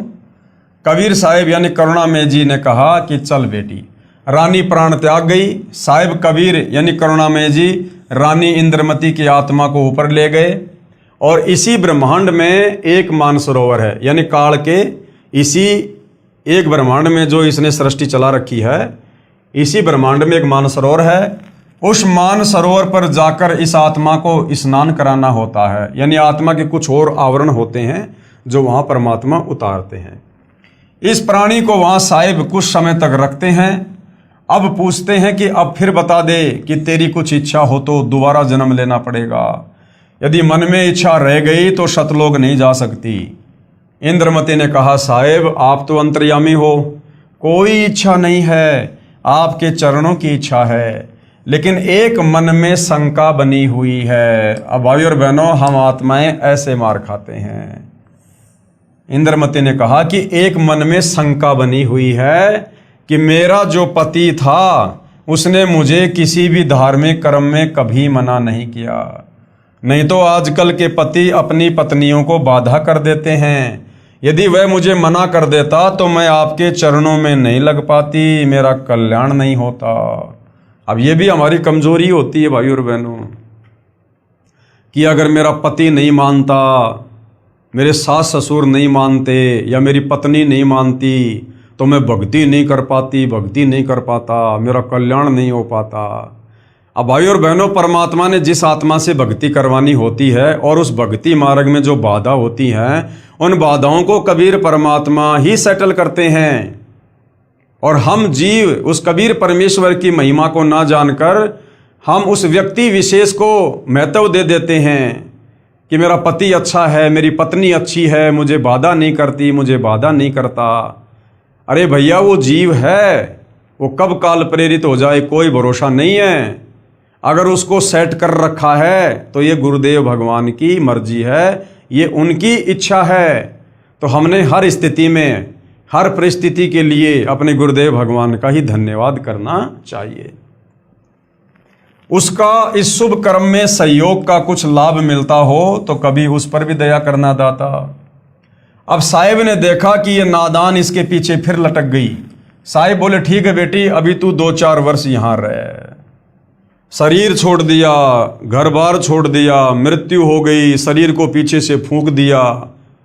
लेकिन परमात्मा कहते हैं जब हम इस स्थूल शरीर को छोड़ते हैं तो हमारा जो सूक्ष्म शरीर होता है, उस सूक्ष्म शरीर में हमारे ज्यों के त्यों विचार, हमारा स्वभाव बना रहता है। तो भाई और बहनों आप और हमने अपने सूक्ष्म शरीर को तैयार करना है रिहर्सल करके, और ये जो घटनाएं, ये जो लीलाएं, ये जो कथाएं गुरुदेव हमें सुना रहे हैं, ये इसलिए सुना रहे हैं कि पुण्यात्माओं, अब वो कंप्लीट मोक्ष का समय आ चुका है। और इस समय यदि आप आत्माओं ने इतना ज्ञान सुनकर, इतनी भक्ति करके अगर ये इंद्रमती वाली सी गलती कर दी, अगर तुम्हारे सूक्ष्म शरीर में अगर इस प्रकार की कोई भी इच्छा इस काललोक की, घर की, परिवार की, संपत्ति की, पोता पोती की रह गई, तो तुम्हें भी इसी प्रकार से यहीं पर लटका दिया जाएगा, अर्थात तुम्हारा मोक्ष नहीं हो पाएगा, वापस तुम्हें उसी घर के आसपास पुनः जन्म दिया जाएगा। तो ये कुछ कमियां हैं जो कथाओं के माध्यम से गुरुदेव भगवान हमें समझा रहे हैं। अब 2 वर्ष के बाद राजा भी मरने लगा, क्योंकि नाम ले नहीं रखा था। यम के दूत आए, राजा चौक में चक्कर खाकर गिर गया। यम के दूतों ने उसकी गर्दन को दबाया, राजा की टट्टी और पेशाब निकल गया। करुणा में यानी कबीर साहब ने रानी को कहा कि देख तेरे राजा की क्या हालत हो रही है। अब ये भी रानी इंद्रमती की फिर से एक परीक्षा थी कि उस मानसरोवर पर जो वो बैठी हुई थी, बैठने का मतलब ये नहीं कि वो अकेली बैठी हुई थी, वहाँ भी परमेश्वर ने पूरी दुनिया बसा रखी है और बहुत सारी लाखों करोड़ों में आत्माएं वहाँ पर बैठी हुई होती हैं, परमेश्वर के दरबार में खाती हैं, पीती हैं, अपनी भक्ति करती हैं वहाँ पर। तो वहाँ से इंद्रमती को कबीर भगवान ने दिखाया कि देख तेरे राजा की क्या हालत हो रही है। परमात्मा ने उसको दिव्य दृष्टि दे दी और रानी देख रही है कि यम के दूत तेरे राजा का गला दबा दबा के उसके प्राण शरीर से निकाल रहे हैं और राजा बेहोश होकर जमीन पे पड़ा, टट्टी पेशाब निकल रही है। परमात्मा चेक करना चाह रहे थे कि अब 2 साल के बाद भी इस बेटी के मन में अपने उस राजा के प्रति, अपने पति के प्रति कोई मोह ममता, कोई भाव है क्या। तो परमात्मा ने देखा कि ज्यों का त्यों है। रानी द्रवित हो गई और कहने लगी, हे भगवान देख लो, अगर इस शुभ कर्म में किया गया उसका कोई सहयोग हो तो परमात्मा देख लो, उस पर भी रजा कर दो। वहां से साहिब दिखा रहे हैं। तब रानी ने कहा कि देख लो दाता, यदि उसका भक्ति में सहयोग का कोई फल बनता हो तो दया कर लो। रानी को फिर भी थोड़ी सी ममता बनी थी। साहिब कबीर यानी करुणामय ने सोचा कि ये फिर कालजाल में फंसेगी।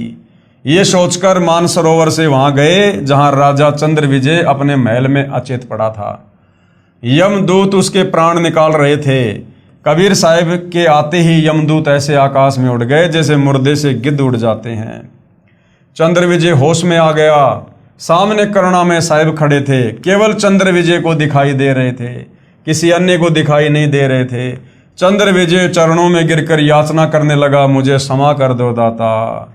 और जब दाता समझाया करता था उस समय तो अपने आप में फन्ने खां बन रहा था कि मैं नहीं करता भक्ति, मुझे तो पार्टियों में जाना पड़ता है, अपनी रानी से भक्ति करवाओ।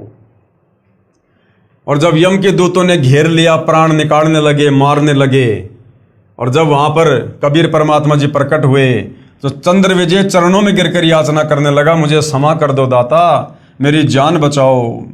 क्योंकि अब उसने देखा कि तेरी जान जाने वाली है। आसपास में सैनिक खड़े थे, बॉडीगार्ड खड़े थे, कोई कुछ नहीं कर पा रहा था, क्योंकि यम के दूत औरों को दिखाई नहीं देते, जब प्राण निकालने आते हैं उसी को दिखाई देते हैं। जब इस जीव की आंख खुलती है कि ये तो बात बिगड़ गई, उस समय जीव चेतता है, मुझे क्षमा कर दो दाता, मेरी जान बचा लो मालिक। कबीर साहिब ने कहा, राजा आज भी वही बात है, उस दिन भी वही बात थी, नाम लेना होगा। राजा ने कहा, मैं नाम ले लूंगा जी, अभी ले लूंगा नाम। कबीर साहिब ने नाम उपदेश दिया तथा कहा कि अब मैं तुझे 2 वर्ष की उम्र दूंगा, यदि इसमें एक श्वास भी खाली चला गया तो फिर कर्म दंड रह जाएगा। कबीर जीवन तो थोड़ा ही भला, जय सत सुमरण हो, लाख बरस का जीव ना लेख धरे न को। इस काल के लोक से निकलना है तो लंबी उम्र की परमात्मा से उम्मीद मत करना। अब भाई और बहनों विचार करो, आप और हमने इस वहम में नहीं रहना है कि भाई इस कलयुग में 100 साल की उम्र होती है और मैं तो भगत हूं, मैंने तो उल्टा सीधा खाना पीना सब छोड़ दिया, मैं तो 100 साल तक आराम से जिंदा रहूंगा, स्वस्थ रहूंगा। आप और हमने तो यहां से बाहर निकलने का जल्द से जल्द प्रयास करना है। उम्र नहीं देखनी कि अभी तो मेरी 40 साल उम्र है, अभी तो मेरी 50 साल उम्र है। अरे बूढ़ा होके मरना कोई जरूरी थोड़ी होता है, जरूरी थोड़ी कि बुढ़ापे में मोक्ष होगा। अगर आपकी सच्ची नीयत, सच्ची लगन है और सतलोक जानने की तड़फ है, तो परमात्मा फिर उम्र नहीं देखता है। कोई भी बहाना बनाकर परमात्मा भगत की सहज में मृत्यु कर देगा। सहज मृत्यु, अकाल मृत्यु नहीं, सहज मृत्यु। प्राण छुड़वा देगा परमात्मा, भगत को पता भी नहीं चलेगा और सतलोक ले जाएगा। जीवन तो थोड़ा ही भला जय सत सुमरण होए। अगर सच्ची नीयत से अगर थोड़ी भी भक्ति कर ली तो परमात्मा मोक्ष कर देता आत्मा का। और बाकी भाई और बहनों चाहे जीते रहो। अब एक बात बताओ, आप और हमारा ये ज्ञान होने के बाद अब आप और हमारा यहां पर जीने का क्या मकसद है? ना हमने कोई बिजनेस खड़ा करना जिसके लिए हम जी रहे हैं, ना हमने यहां पर कोई काम धंधे को आगे बढ़ाना, ना हमने कोई रिश्तेदारियों से प्यार और ये भाईचारा बढ़ाना। हमने करना क्या है? हमें परमात्मा ने अंत दिखा दिया, भविष्य दिखा दिया कि बिना भक्ति के आगे अंधकार ही अंधकार है और यहां से निकल लोगे तो फायदा है, नहीं तो ये काल का लोक है। अगर किसी भी पॉइंट पे फिसल गए तो फिर से जन्म मरण। तो आप और हमारा भाई और बहनों, चाहे हम 10 साल जिए चाहे 100 साल जिए, हमारा मकसद क्या है? जब तक हम जी रहे हैं तब तक हमारा मकसद ये कि भक्ति ज्यादा से ज्यादा करके भक्ति धन इकट्ठा करें और हम सतलोक चलें। और दूसरा तो भगत का कोई मकसद यहाँ इस काल के लोक में जीने का हो ही नहीं सकता कि भाई 2 साल बाद मेरे पोता होगा, मैं पोते का मुंह देखूंगा। अगर इस प्रकार की भी मन में कोई इच्छा है तो वो भगत नहीं है। बड़ा मकान बनाने की, बड़ी कार कोठी लाने की इच्छा है, वो भगत नहीं है। इच्छा तो हमने यहां पर किसी चीज की करनी ही नहीं है कि 2 साल बाद इतने पैसे हो जाएंगे, फिर मकान बनाऊंगा, गाड़ी लाऊंगा। अगर 2 साल के बीच में मृत्यु हो गई तो हमारी इच्छा क्या थी? बड़ा मकान बनाने की, बड़ी गाड़ी लाने की, बच्चे की शादी करने की, पोते का मुंह देखने की। अगर उस काम के कंप्लीट होने से पहले जो हमने मन में इच्छा कर रखी थी, अगर उससे पहले हमारी मृत्यु हो गई तो हमारा मोक्ष नहीं होगा, क्योंकि अभी हमारी काल लोक में कुछ करने की, कुछ प्राप्त करने की इच्छा शेष है। इसलिए परमात्मा कहते हैं, चिंता तो हरि नाम की और न चिंता दास। और कोई योजना मत बनाओ, भगत कोई योजना ना बनाए किसी भी प्रकार की। सुबह रोटी मिल गई, शाम की रोटी की उम्मीद भी मत करना, ना जाने कब यहां से चलना हो जाए। और अगर आगे की कोई प्लानिंग, कोई योजना, कोई इच्छा मन में है तो अंतर्यामी परमात्मा नहीं लेके जाएगा, यहीं पे रहना पड़ेगा, उस इच्छा को पूरा करवाएगा पहले परमात्मा। तो यदि हमारा मकसद सतलोक जाने का है और काललोक की कोई इच्छा नहीं है तो भाई और बहनों फिर एक बात बताओ, चाहे 10 साल जी लो, चाहे 50 साल जी लो, अरे रोज का हमारा तो वही कर्म है, हमारा तो वही कर्म है रोज का। कोई नया तो हमारे जीवन में कुछ होगा नहीं भक्ति के अलावा। ना हमने नया कुछ चाहिए, ना हमने सांसारिक चौंचलों में पड़ना, ना रिश्तेदारियों में ब्याह शादी, बात छूचक, लेन देन, बारात में जाना। तो फिर हमारे जीवन में उमंग क्या है, रंग क्या है? कुछ भी नहीं है। हम तो केवल भक्ति के लिए जी रहे हैं। सुबह उठे, सुबह का नित्य नियम, फिर परमात्मा के सुमरण कर लिए, कोई सत्संग सुन लिया, फिर दोपहर की रमेणी, फिर शाम की संध्या आरती, फिर कोई परमात्मा का कोई सत्संग सुन लिया, कोई सुमरण कर लिया। बस इसके अलावा हमारे डेली रूटीन में क्या है? इसके अलावा हम क्या करेंगे बताओ? तो ये काम चाहे 10 साल कर लो ढंग से, नियत से, और ये काम चाहे तुम 100 साल तक करते रहो। तो भगत का मकसद अब केवल सतलोक जाना होना चाहिए। और उसके लिए जो भक्ति हम धीरे धीरे हम 20 साल में पूरी करेंगे, अरे भैया अच्छे से मर्यादा में रह के और कशक बना के वो अपने 10 साल में पूरी कर लो ना। अब ज्ञान तो हो ही गया ना कि पीछे से बच्चों को संभालने वाला भगवान है, इस घर परिवार को संभालने वाला भगवान है। अब तत्व ज्ञान होने के बाद भगत ठेकेदार नहीं बनेगा अपने बच्चों का, अपने घर का, अपने बिजनेस का, अपने खेतों का। अगर ठेकेदार बना हुआ है तो फिर अभी उसकी सतलोक जाने की इच्छा नहीं है, उसका टारगेट अभी काललोक है। कितने जन्म हो चुके हैं? कोटि जन्म तू राजा की न मिटी न मन की आशा। जिस व्यक्ति के 84 लाख योनियां भोगने के बाद एक मनुष्य जन्म होता है, और ये करोड़ों मनुष्य जन्म होने के बाद बड़ी मुश्किल से एक हमें राजा का जन्म मिलता है। और भगवान कहते हैं कोटि जन्म तू राजा की ना, कई करोड़ बार तू राजा रह चुका है। तो मनुष्य जीवन में हम कितनी बार रहे होंगे? साधारण मनुष्य जीवन में और हर बार हमारा परिवार भी होगा, हमारे बाल बच्चे भी होंगे, हमारे खेत खलियान भी होंगे, पोता पोती भी होंगे। अरे उनको भी तो छोड़ के जाना पड़ा था, तो उनको किसने संभाला होगा? सब अपना भाग्य लिखवा के लाते हैं। कोई अपने माँ के, अपने बाप के, अपने दादा के या अपने बाप दादाओं की जमीन और प्रॉपर्टी और बिजनेस के भरोसे नहीं आता है। जिसका जैसा प्रारब्ध होता है, पाप और पुण्य होते हैं, उस आधार से उसको किस परिवार में जन्म देना है, ये धर्मराय पहले से माँ के पेट में नियत कर देता है। यहाँ कोई किसी के भरोसे नहीं आता। हम तो अपने बच्चों के ठेकेदार बन रहे हैं कि मेरे बच्चे छोटे छोटे हैं, अभी मेरे बिना कैसे परिवार चलेगा, मेरे बच्चों के भविष्य का क्या होगा। और हम आज समाज में देख रहे हैं, हम अपने आसपास घर में, रिश्तेदार में, गांव में देख रहे हैं, बच्चा पैदा होने से पहले बाप मर जाता है और वो बच्चा जन्म लेने के बाद बहुत बड़ा अधिकारी बनता है, उस गांव में एक नंबर की पार्टी बनता है। तो क्या उसके बाप ने बनाया उसको? उसके बाप ने पढ़ाया? तो भैया सब यहां पर अपना प्रारब्ध लिखवा कर लाते हैं। हम सब कबीर भगवान की आत्मा हैं। हम यहाँ एक दूसरे को अपना समझ रहे हैं कि मेरा बेटा, मेरी बेटी। अरे हम सब कबीर भगवान के बेटा बेटी हैं। हम सब आपस में भाई बहन हैं। हम हंस आत्मा हैं। इस काल ने हमारे को, हमारे इन ऋण संबंधों के चलते बेटा बेटी, माँ बाप, पोता पोती, इन संबंधों में बांध दिया। इसी को तो कर्म बंधन कहते हैं। एक लेवा एक देवा दूतम, कोई किसी का पिता नहीं पुत्तम। ऋण संबंध जुड़े सब नाता, अंत में से 12 बाटा। ये तो काल ने हमारे को इन कर्म बंधनों में, ऋण संबंधों में बांध रखा है, पिछले जन्म के लेन देन के चलते। बाकी यहाँ कोई किसी का बाप नहीं, कोई किसी का बेटा नहीं। आज बाप और बेटे का रिश्ता है, कल को बाप मरने के बाद भक्ति नहीं करी तो नाइजीरिया में जन्म लेगा, बेटा पाकिस्तान में जन्म लेगा। जिंदगी में दोबारा कभी एक दूसरे की शक्ल भी नहीं देख पाएंगे, और कभी मिल भी गए तो भाई साहब राम राम, बस इससे ज्यादा कुछ बोलना नहीं होगा। तो भाई और बहनों, इस तत्व ज्ञान से हमने हर प्रकार से कमर कस लेनी है, सर पे कफन बांध लेना है कि संभालने वाला परमात्मा है। तीनों लोकों में प्रवेश करके सबका धारण पोषण वो कबीर भगवान करता है।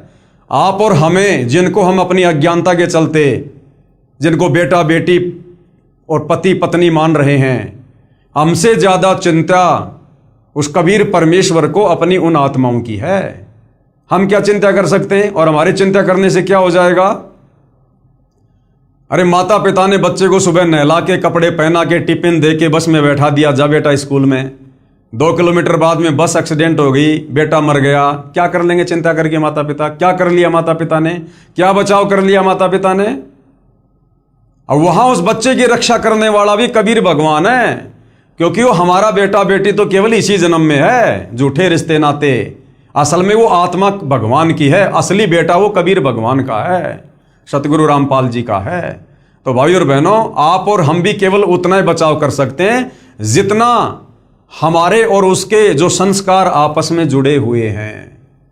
अन्यथा ना बाप बेटे की रक्षा कर सकता, ना बेटा बाप की कर सकता। यहां पर आंखों के सामने बेटा मर जाता है। आपने देखा नहीं, थोड़े दिन पहले नोएडा में एक लड़का था, कोई इंजीनियर जवान, और रात के समय उसकी गाड़ी एक नाले में जा गिरी और उसने वहीं से अपने बाप को फोन किया। बाप ने जो है प्रशासन को फोन किया।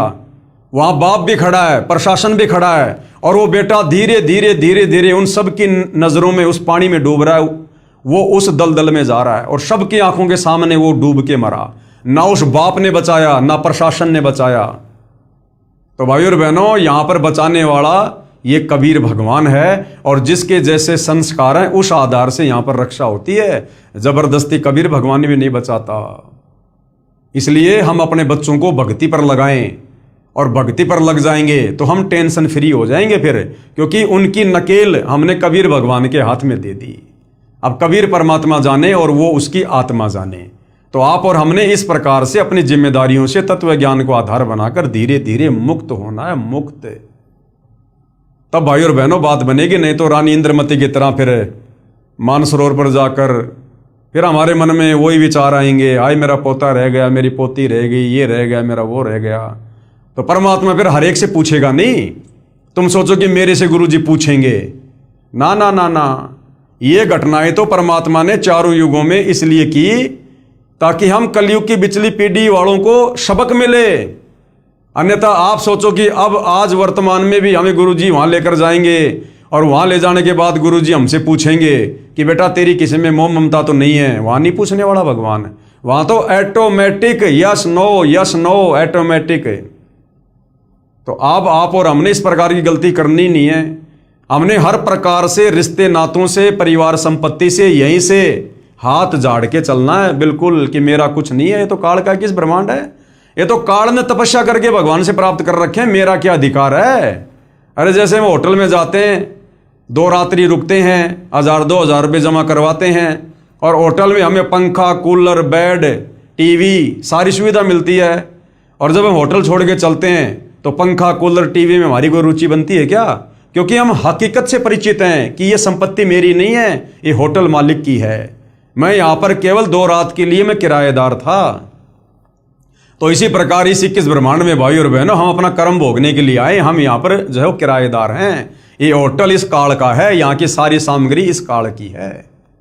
हमने तो यहाँ से वापस अपने पिता के घर चलना है, जहाँ हमें सारे ठाट बाट मिलेंगे, सारे सुख मिलेंगे। तो इस हिसाब से भाइयों और बहनों, हमने इस तत्व ज्ञान को आधार बना के अपना पीछा छुड़वाना है। कबीर जीवन तो थोड़ा ही भला, जो सत सुमरण हो, लाख बरस का जीवना लेखे रहन को। शुभ कर्म में सहयोग दिया हुआ पिछला कर्म, और साथ में श्रद्धा से 2 वर्ष के सुमरण से तथा 3 नाम प्रदान करके कबीर साहब चंद्र विजय को भी पार कर ले गए। बोलो सतगुरुदेव की जय, जय हो बंदी छोड़ की। परमेश्वर कबीर साहिब जी सच्चे श्रद्धालु यानी सच्ची नीयत से मर्यादा में रहकर भक्ति करने वाले भगत की आयु बढ़ा देता है, जैसे चंद्र विजय की बढ़ा दी, तथा उसके परिवार की भी रक्षा करता है। उपरोक्त विवरण से सिद्ध हुआ, ये प्रमाण बहुत पहले के हैं। अब देखो क्या कह रहे हैं परमात्मा, कबीर परमेश्वर यानी परमेश्वर कबीर साहिब जी सच्चे श्रद्धालु की उम्र बढ़ा देता है। मान लो हम सच्चे श्रद्धालु हैं, हमने मर्यादा में रहकर सच्ची नीयत से सतलोक जाने के लिए भक्ति की, और कबीर परमात्मा जी हमें सतलोक के लिए ले जा रहे हैं, और हमें कबीर परमेश्वर जी ने मानसरोवर पर बैठा दिया, और हमारी आस्था चेक करने के लिए कबीर परमात्मा ने हमारे को दिव्य दृष्टि दे दी। और पीछे से ऐसी कोई घटना परिवार में बच्चों के साथ घटित भी हो जाए, तो हमने इस पॉइंट को ध्यान रखना है कि जो सच्ची नीयत से जो व्यक्ति भक्ति करता है, पीछे से क्या होता है, उसके परिवार की भी रक्षा करता है। कौन? कबीर भगवान। तो फिर हमने चिंता काहे की? अरे हम सच्ची नीयत से भक्ति करेंगे तभी तो ऊपर जाएंगे भगवान के साथ में, अन्यथा मर्यादा तोड़कर भक्ति करने वाले को तो परमात्मा यहीं पर त्रिकुटी से नीचे नीचे फैल कर देगा भगवान, लास्ट त्रिकुटी। तो यदि हम मानसरोवर पर चले गए हैं, सच्ची नीयत है तभी तो गए, तो पीछे से फिर भगवान का वादा है परिवार की भी रक्षा करेगा। जब भगवान ने परिवार की रक्षा की गारंटी दे दी, फिर हमने चिंता नहीं करनी चाहिए उस परिवार की। ये प्रमाण बहुत पहले के हैं, वर्तमान में साधारण व्यक्ति विश्वास नहीं करता। वर्तमान में पूज्य कबीर परमेश्वर की शक्ति से गुरुदेव कह रहे हैं कि मुझदास के द्वारा हुए कष्ट निवारण तथा आयु वृद्धि के ढेर सारे प्रमाण पढ़िए, पुस्तक परमेश्वर का सार संदेश है। तो कोशिश करेंगे, मालिक से प्रार्थना करेंगे, ये जो पवित्र पुस्तक है परमेश्वर का सार संदेश, इसके ऊपर भी हम आने वाले समय में वीडियो जो है बनाएंगे।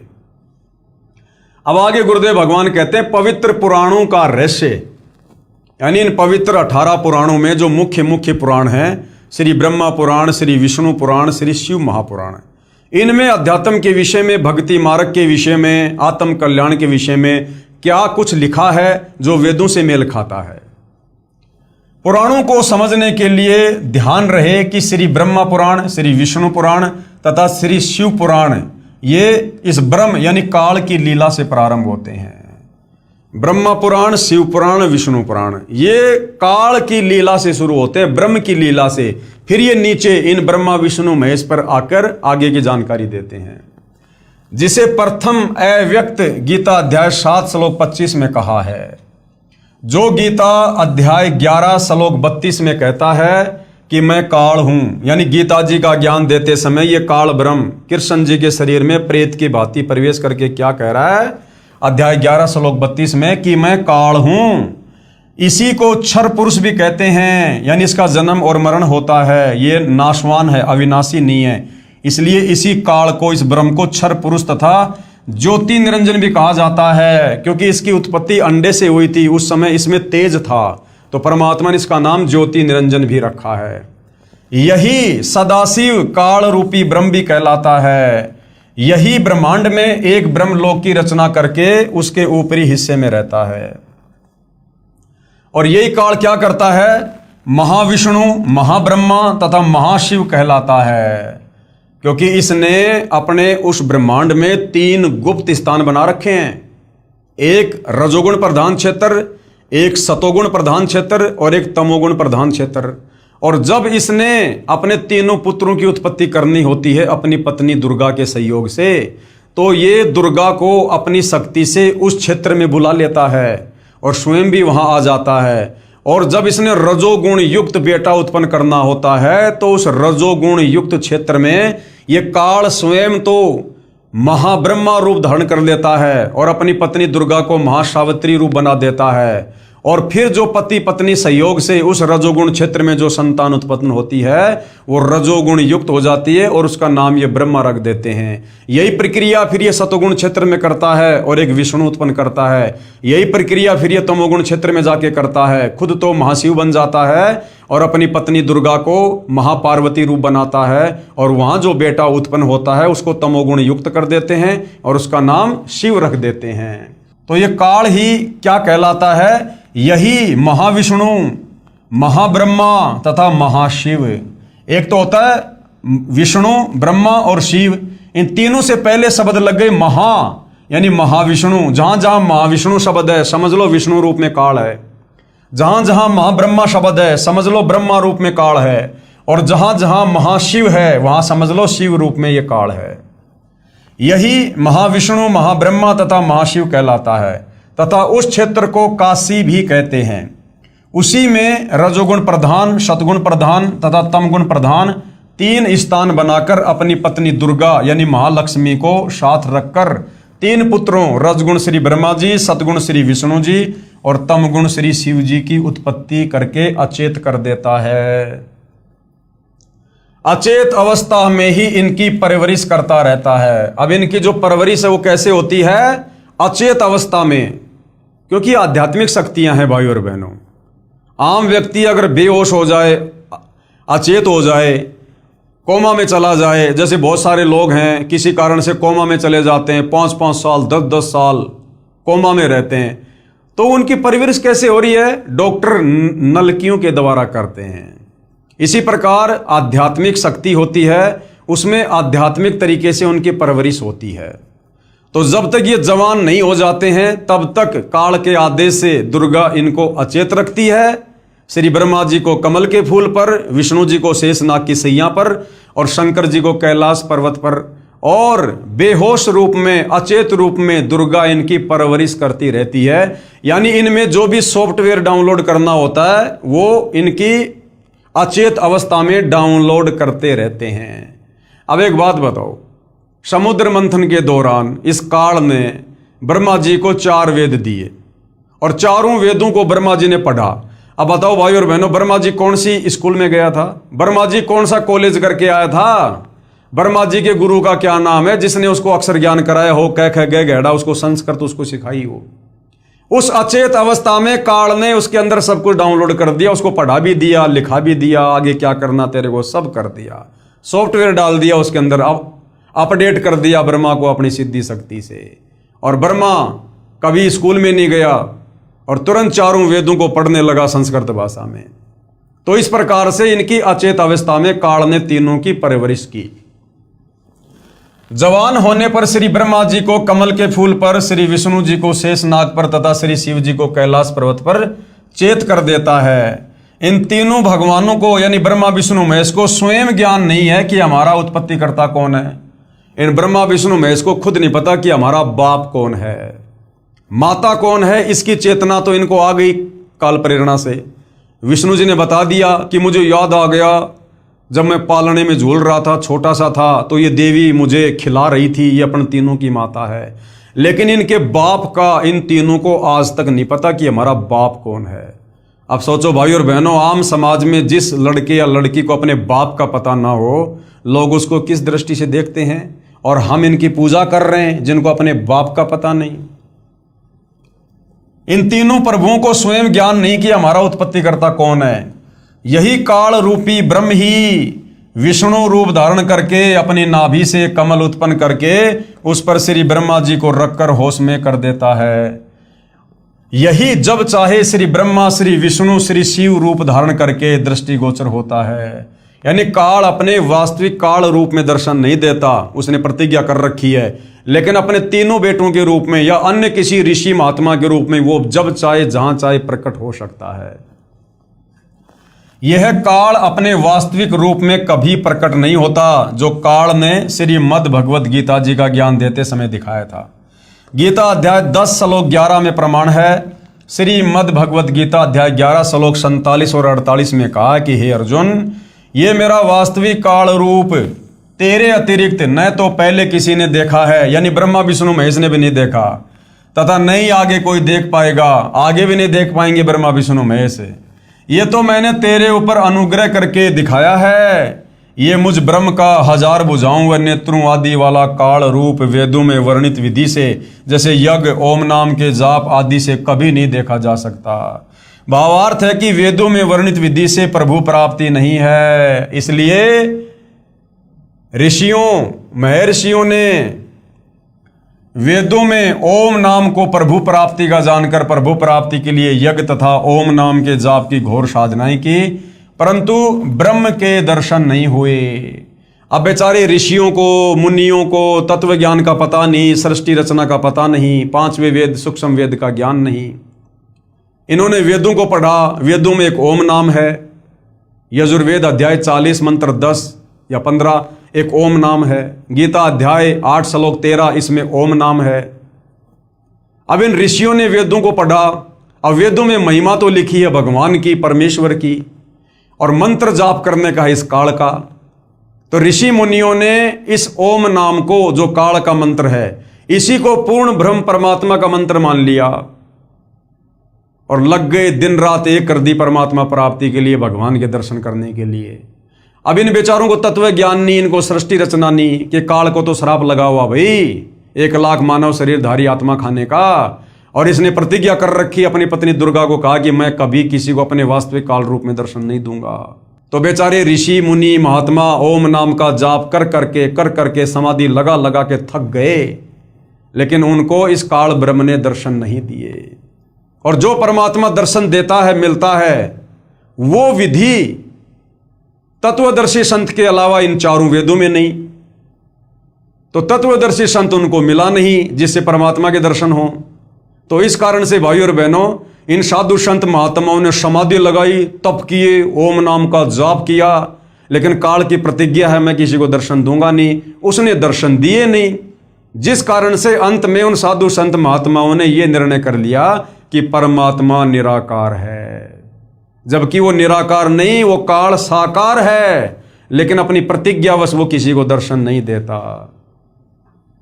ओम नाम को प्रभु प्राप्ति का जानकर प्रभु प्राप्ति के लिए यज्ञ तथा ओम नाम के जाप की घोर साधनाएं की, परंतु इस ब्रह्म के दर्शन नहीं हुए। किसी ने कमलों का प्रकाश देख लिया, किसी ने शरीर में ज्योति देखी तथा धुनें सुनी, जो काल ब्रह्म का छल है, ये अपने तक नहीं पहुंचने देता किसी की भी सुरती को। किसी ने सहस्त्र कमल की 1000 ज्योतियों से निकल रहा प्रकाश देखकर प्रभु की प्राप्ति मान ली। जैसे किसी स्थान पर एक ही रंग के 1000 बल्ब एक दूसरे के साथ सटाकर गोलाकार में जगह रखे हों, दूर से देखने वाले को एक प्रकाश समूह ही दिखाई देगा, यानी एक आग का सा गोला दिखाई देगा, लेकिन उसके निकट जाने पर पता लगता है कि ये तो बल्बों यानी उन लटुओं का प्रकाश है, अलग अलग है। तो जिस एकाध की समाधि सहस्त्र कमल दल में चली गई, वहां पर इसने 1000 ज्योतियां दिखा दी अपनी, जिस कारण से उसने मान लिया कि बस यही परमात्मा है, ज्योति रूप ही है भगवान। इसी प्रकार कुछ साधक हठ योग करके शरीर में अंतर्मुख होकर कुछ आतिशबाजी को देखकर प्रभु की प्राप्ति मान लेते हैं, उसी में खुश हो जाते हैं कि हमने कर लिए भगवान के दर्शन। उसी काल जाल को आनंद मानकर अपना अनमोल जीवन नष्ट कर जाते हैं। वेदों में स्पष्ट लिखा है कि परमेश्वर सशरीर है। यजुर्वेद अध्याय 1 मंत्र 15 तथा अध्याय 5 मंत्र 1 में इसका प्रमाण है। अग्ने तनुर अशी यानी परमात्मा सशरीर है। विष्णवे तवा सोमस्य तनुरसी और सबका धारण पोषण करने वाले परमात्मा का शरीर है। जिसका शब्दार्थ है कि परमेश्वर सह शरीर है। अग्नि यानी परमात्मा, तनूर यानी सह शरीर, असीमानी है। परमेश्वर सह शरीर है, वो निराकार नहीं है। उस सर्व पालन करता अमर पुरुष सत्य पुरुष का शरीर है, अर्थात परमेश्वर आकार में है। इसीलिए ऋषियों ने प्रभु दर्शन के लिए घोर साधनाएं की, परंतु वेदों में वर्णित विधि से प्रभु प्राप्ति नहीं हो सकती। ओम नाम के जाप से परमात्मा प्राप्ति नहीं हो सकती। ओम नाम के जाप से तो ये काली दर्शन नहीं देता।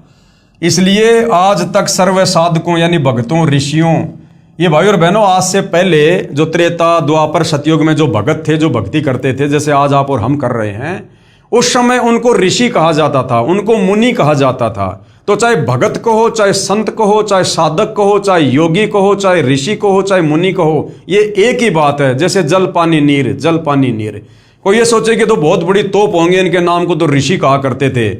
अरे आज जैसे पवन दास, ऐसे चाहे मुनि पवन कह दो, ऋषि पवन कह दो, बात एक ही है।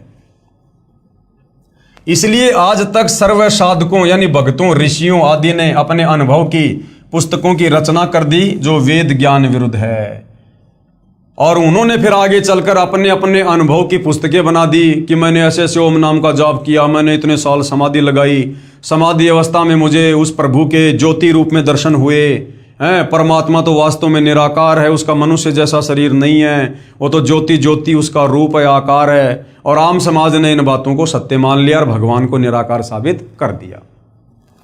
अब सर्व भगत समाज पवित्र वेदों के स्थान पर अन्य महर्षियों या संतों के अनुभव से बनी पुस्तकों के ज्ञान पर आधारित हो चुका है। अब वेद कौन पढ़े भाई? वेद तो इतनी मोटी मोटी पुस्तकें, ऊपर से वो संस्कृत में, कौन पढ़े? आम व्यक्ति को पढ़ने का अधिकार भी नहीं था। फिर क्या करते ये साधु संत महात्मा? अपने अनुभव की छोटी छोटी पुस्तकें निकाल देते कि हमने वेदों को पढ़कर निष्कर्ष निकालकर, वेदों का निचोड़ निकालकर ये पुस्तक बनाई है। तो आम आदमी बेचारा उस पुस्तक को वेद ज्ञान युक्त पुस्तक मानकर, जो वास्तव में उस ऋषि का अपना भक्ति अनुभव था, जो वेदों के विरुद्ध था, हमने उसी को सत्य मानकर उसी के अनुसार फिर हमने साधना करनी शुरू कर दी। ऐसे फिर ये शास्त्र विरुद्ध साधना पूरे समाज में फैल गई सदियों से। पवित्र वेदों तथा श्रीमद् भगवद गीता जी का ज्ञानदाता ब्रह्म कह रहा है कि तीनों गुण, रजगुण ब्रह्मा, सतगुण विष्णु, तमगुण शंकर जी, इनकी इष्ट रूप में पूजा के योग्य नहीं है। गीता अध्याय 7 श्लोक 12 से 15 ये गीता ज्ञान देने वाला काल ब्रह्म खुद कह रहा है कि ब्रह्मा विष्णु महेश यानी रजगुण सतगुण तमगुण, ये तीनों देवता पूजा के योग्य नहीं है। ब्रह्मा विष्णु महेश की पूजा का विधान नहीं है, क्योंकि ये भी नाशवान है, अर्थात जन्म मरण में है, तथा कर्म का फल ज्यों का त्यों ही देते हैं। पाप यानी पाप नाश नहीं कर सकते। कौन? ब्रह्मा विष्णु महेश। इनके पुजारी भक्तों को प्रारब्ध में लिखे कष्ट को भोगना ही पड़ता है। इन तीनों भगवानों की साधना से क्षणिक सांसारिक सुख तो प्राप्त हो जाता है, परंतु पूर्ण मोक्ष नहीं होता, अर्थात जन्म मरण से छुटकारा नहीं है। इन तीनों प्रभुओं श्री ब्रह्मा जी, श्री विष्णु जी, श्री शिव जी से मिलने वाले क्षणिक लाभ पर जिनकी आस्था बनी है, वे राक्षस स्वभाव को धारण किए हुए मनुष्यों में नीच दुष्कर्म करने वाले मूर्ख मुझकाल ब्रह्म को भी नहीं भजते। इसका प्रमाण है श्रीमद् भगवद गीता अध्याय 7 श्लोक 12 से 15। क्योंकि ब्रह्म साधक अधिक समय तक ब्रह्मलोक में बने महास्वर्ग में अपने नाम व पुण्यों की कमाई के आधार पर रहता है। यानी ब्रह्मा विष्णु महेश की साधना के बजाय यदि कोई काल की ओम नाम की साधना करता है, तो ब्रह्मा विष्णु महेश की भक्ति करके जितने दिन आप स्वर्ग में रह सकते हो, उससे कई गुना ज्यादा आप स्वर्ग से ऊपर ओम नाम की कमाई करके, ब्रह्म का जाप करके आप महास्वर्ग में रह सकते हो। लेकिन वापस महास्वर्ग वाले प्राणी को भी आना पड़ेगा जन्म और मरण में। इसलिए काल कह रहा है कि तीनों भगवानों से कुछ ज्यादा राहत मैं दे सकता हूं, परंतु यह ब्रह्मलोक तथा काल ब्रह्म भी नाशवान है। यह काल भी नाशवान है और इसका ब्रह्मलोक भी नाशवान है।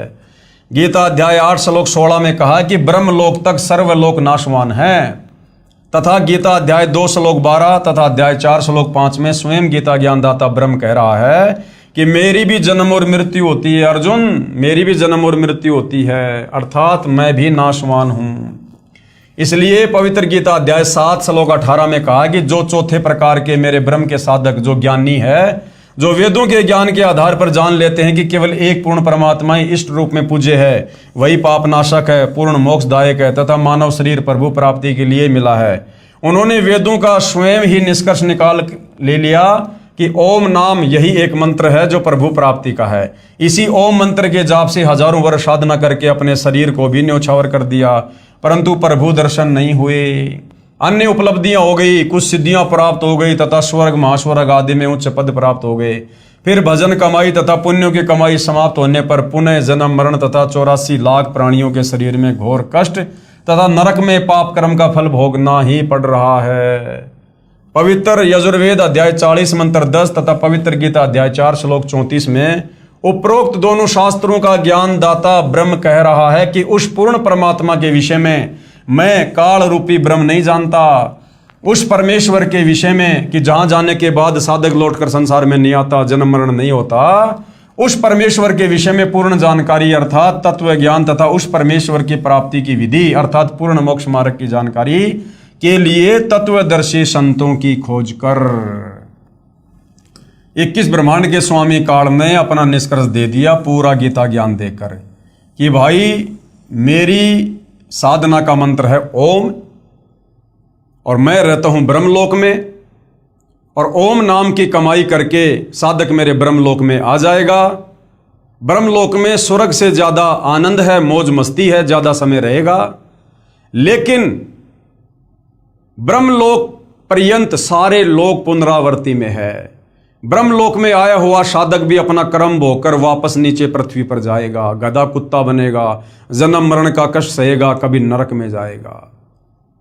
फिर कह रहा है यदि तेरे को पूर्ण मुक्ति चाहिए, पूर्ण मोक्ष चाहिए, परम शांति चाहिए, तो चाहता कि मैं कभी ना जन्मूं, मैं कभी ना मरूं, कभी बूढ़ा ना हूं, कोई काम धंधा ना करना पड़े, सदा मैं अविनाशी रहूं, सारे ठाट बाट हों, जहां पर 84 लाख योनियां ना हो, कोई नरक ना हो, जन्म मरण ना हो, तो उसके लिए कह रहा भैया तू तत्वदर्शी संत की शरण में चला जा।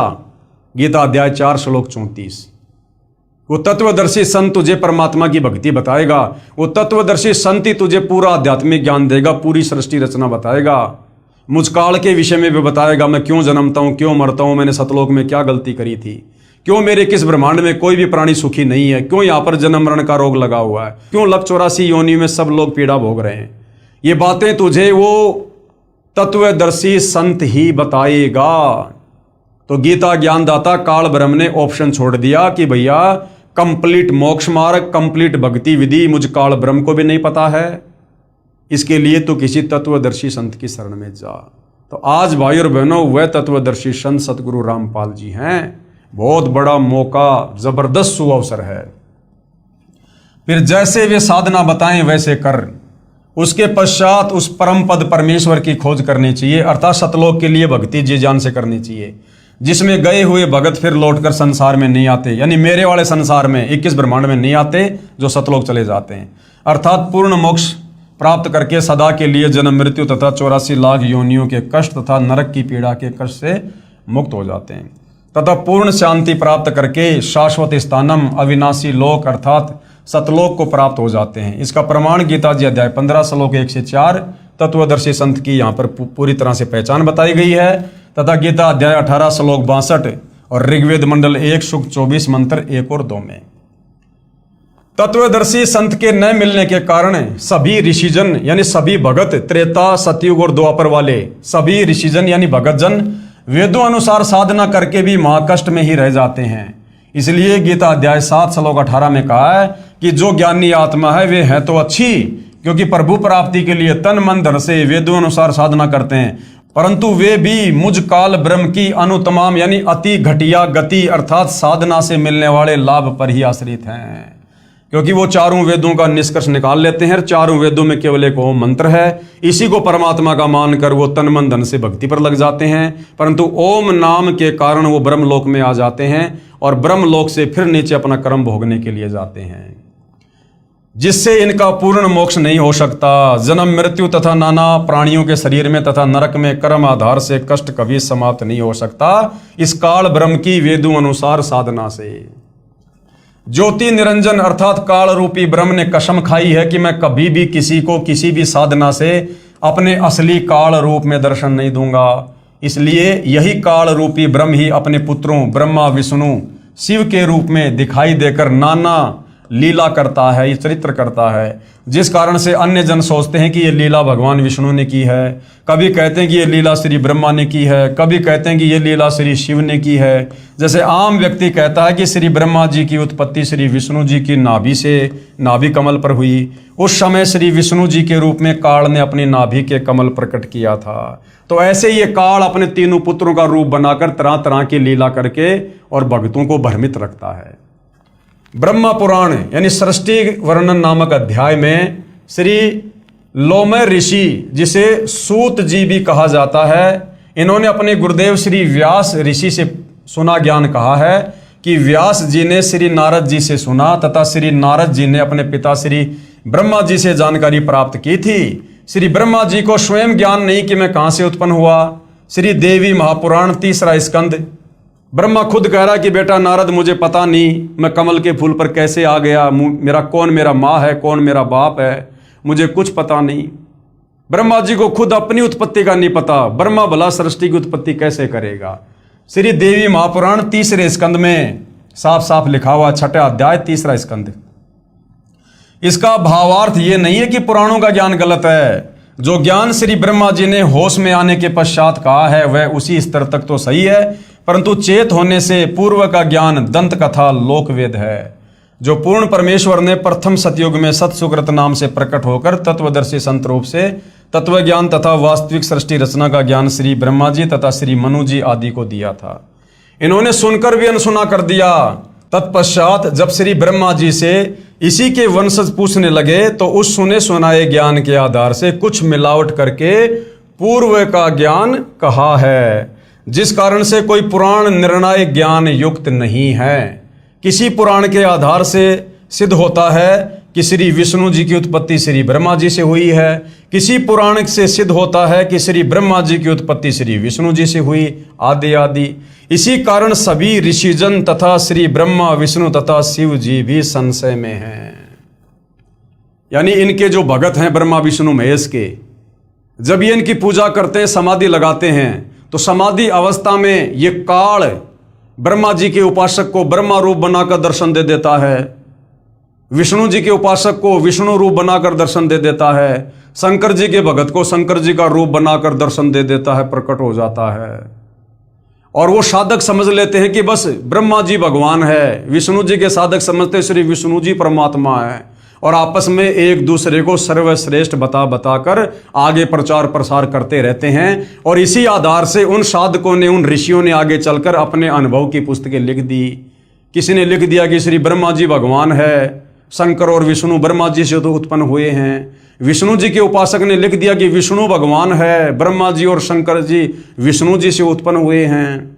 कोई शंकर जी का भगत लिख देता कि बस ब्रह्मा और विष्णु शंकर जी से उत्पन्न हुए हैं, यही महेश्वर है, मृत्युंजय है। तो इस प्रकार से इस काल ने भाई और बहनों 21 ब्रह्मांड के प्राणियों को अपने भोजन के लिए, इसको रोजाना 1 लाख प्राणी खाने होते हैं, और इसको पता है कि ये मेरा भोजन, ये जीव यदि यहाँ से मुक्त हो सकते हैं मेरे 21 ब्रह्मांड से, तो केवल शास्त्रों के आधार से भक्ति करने से मुक्त हो सकते हैं।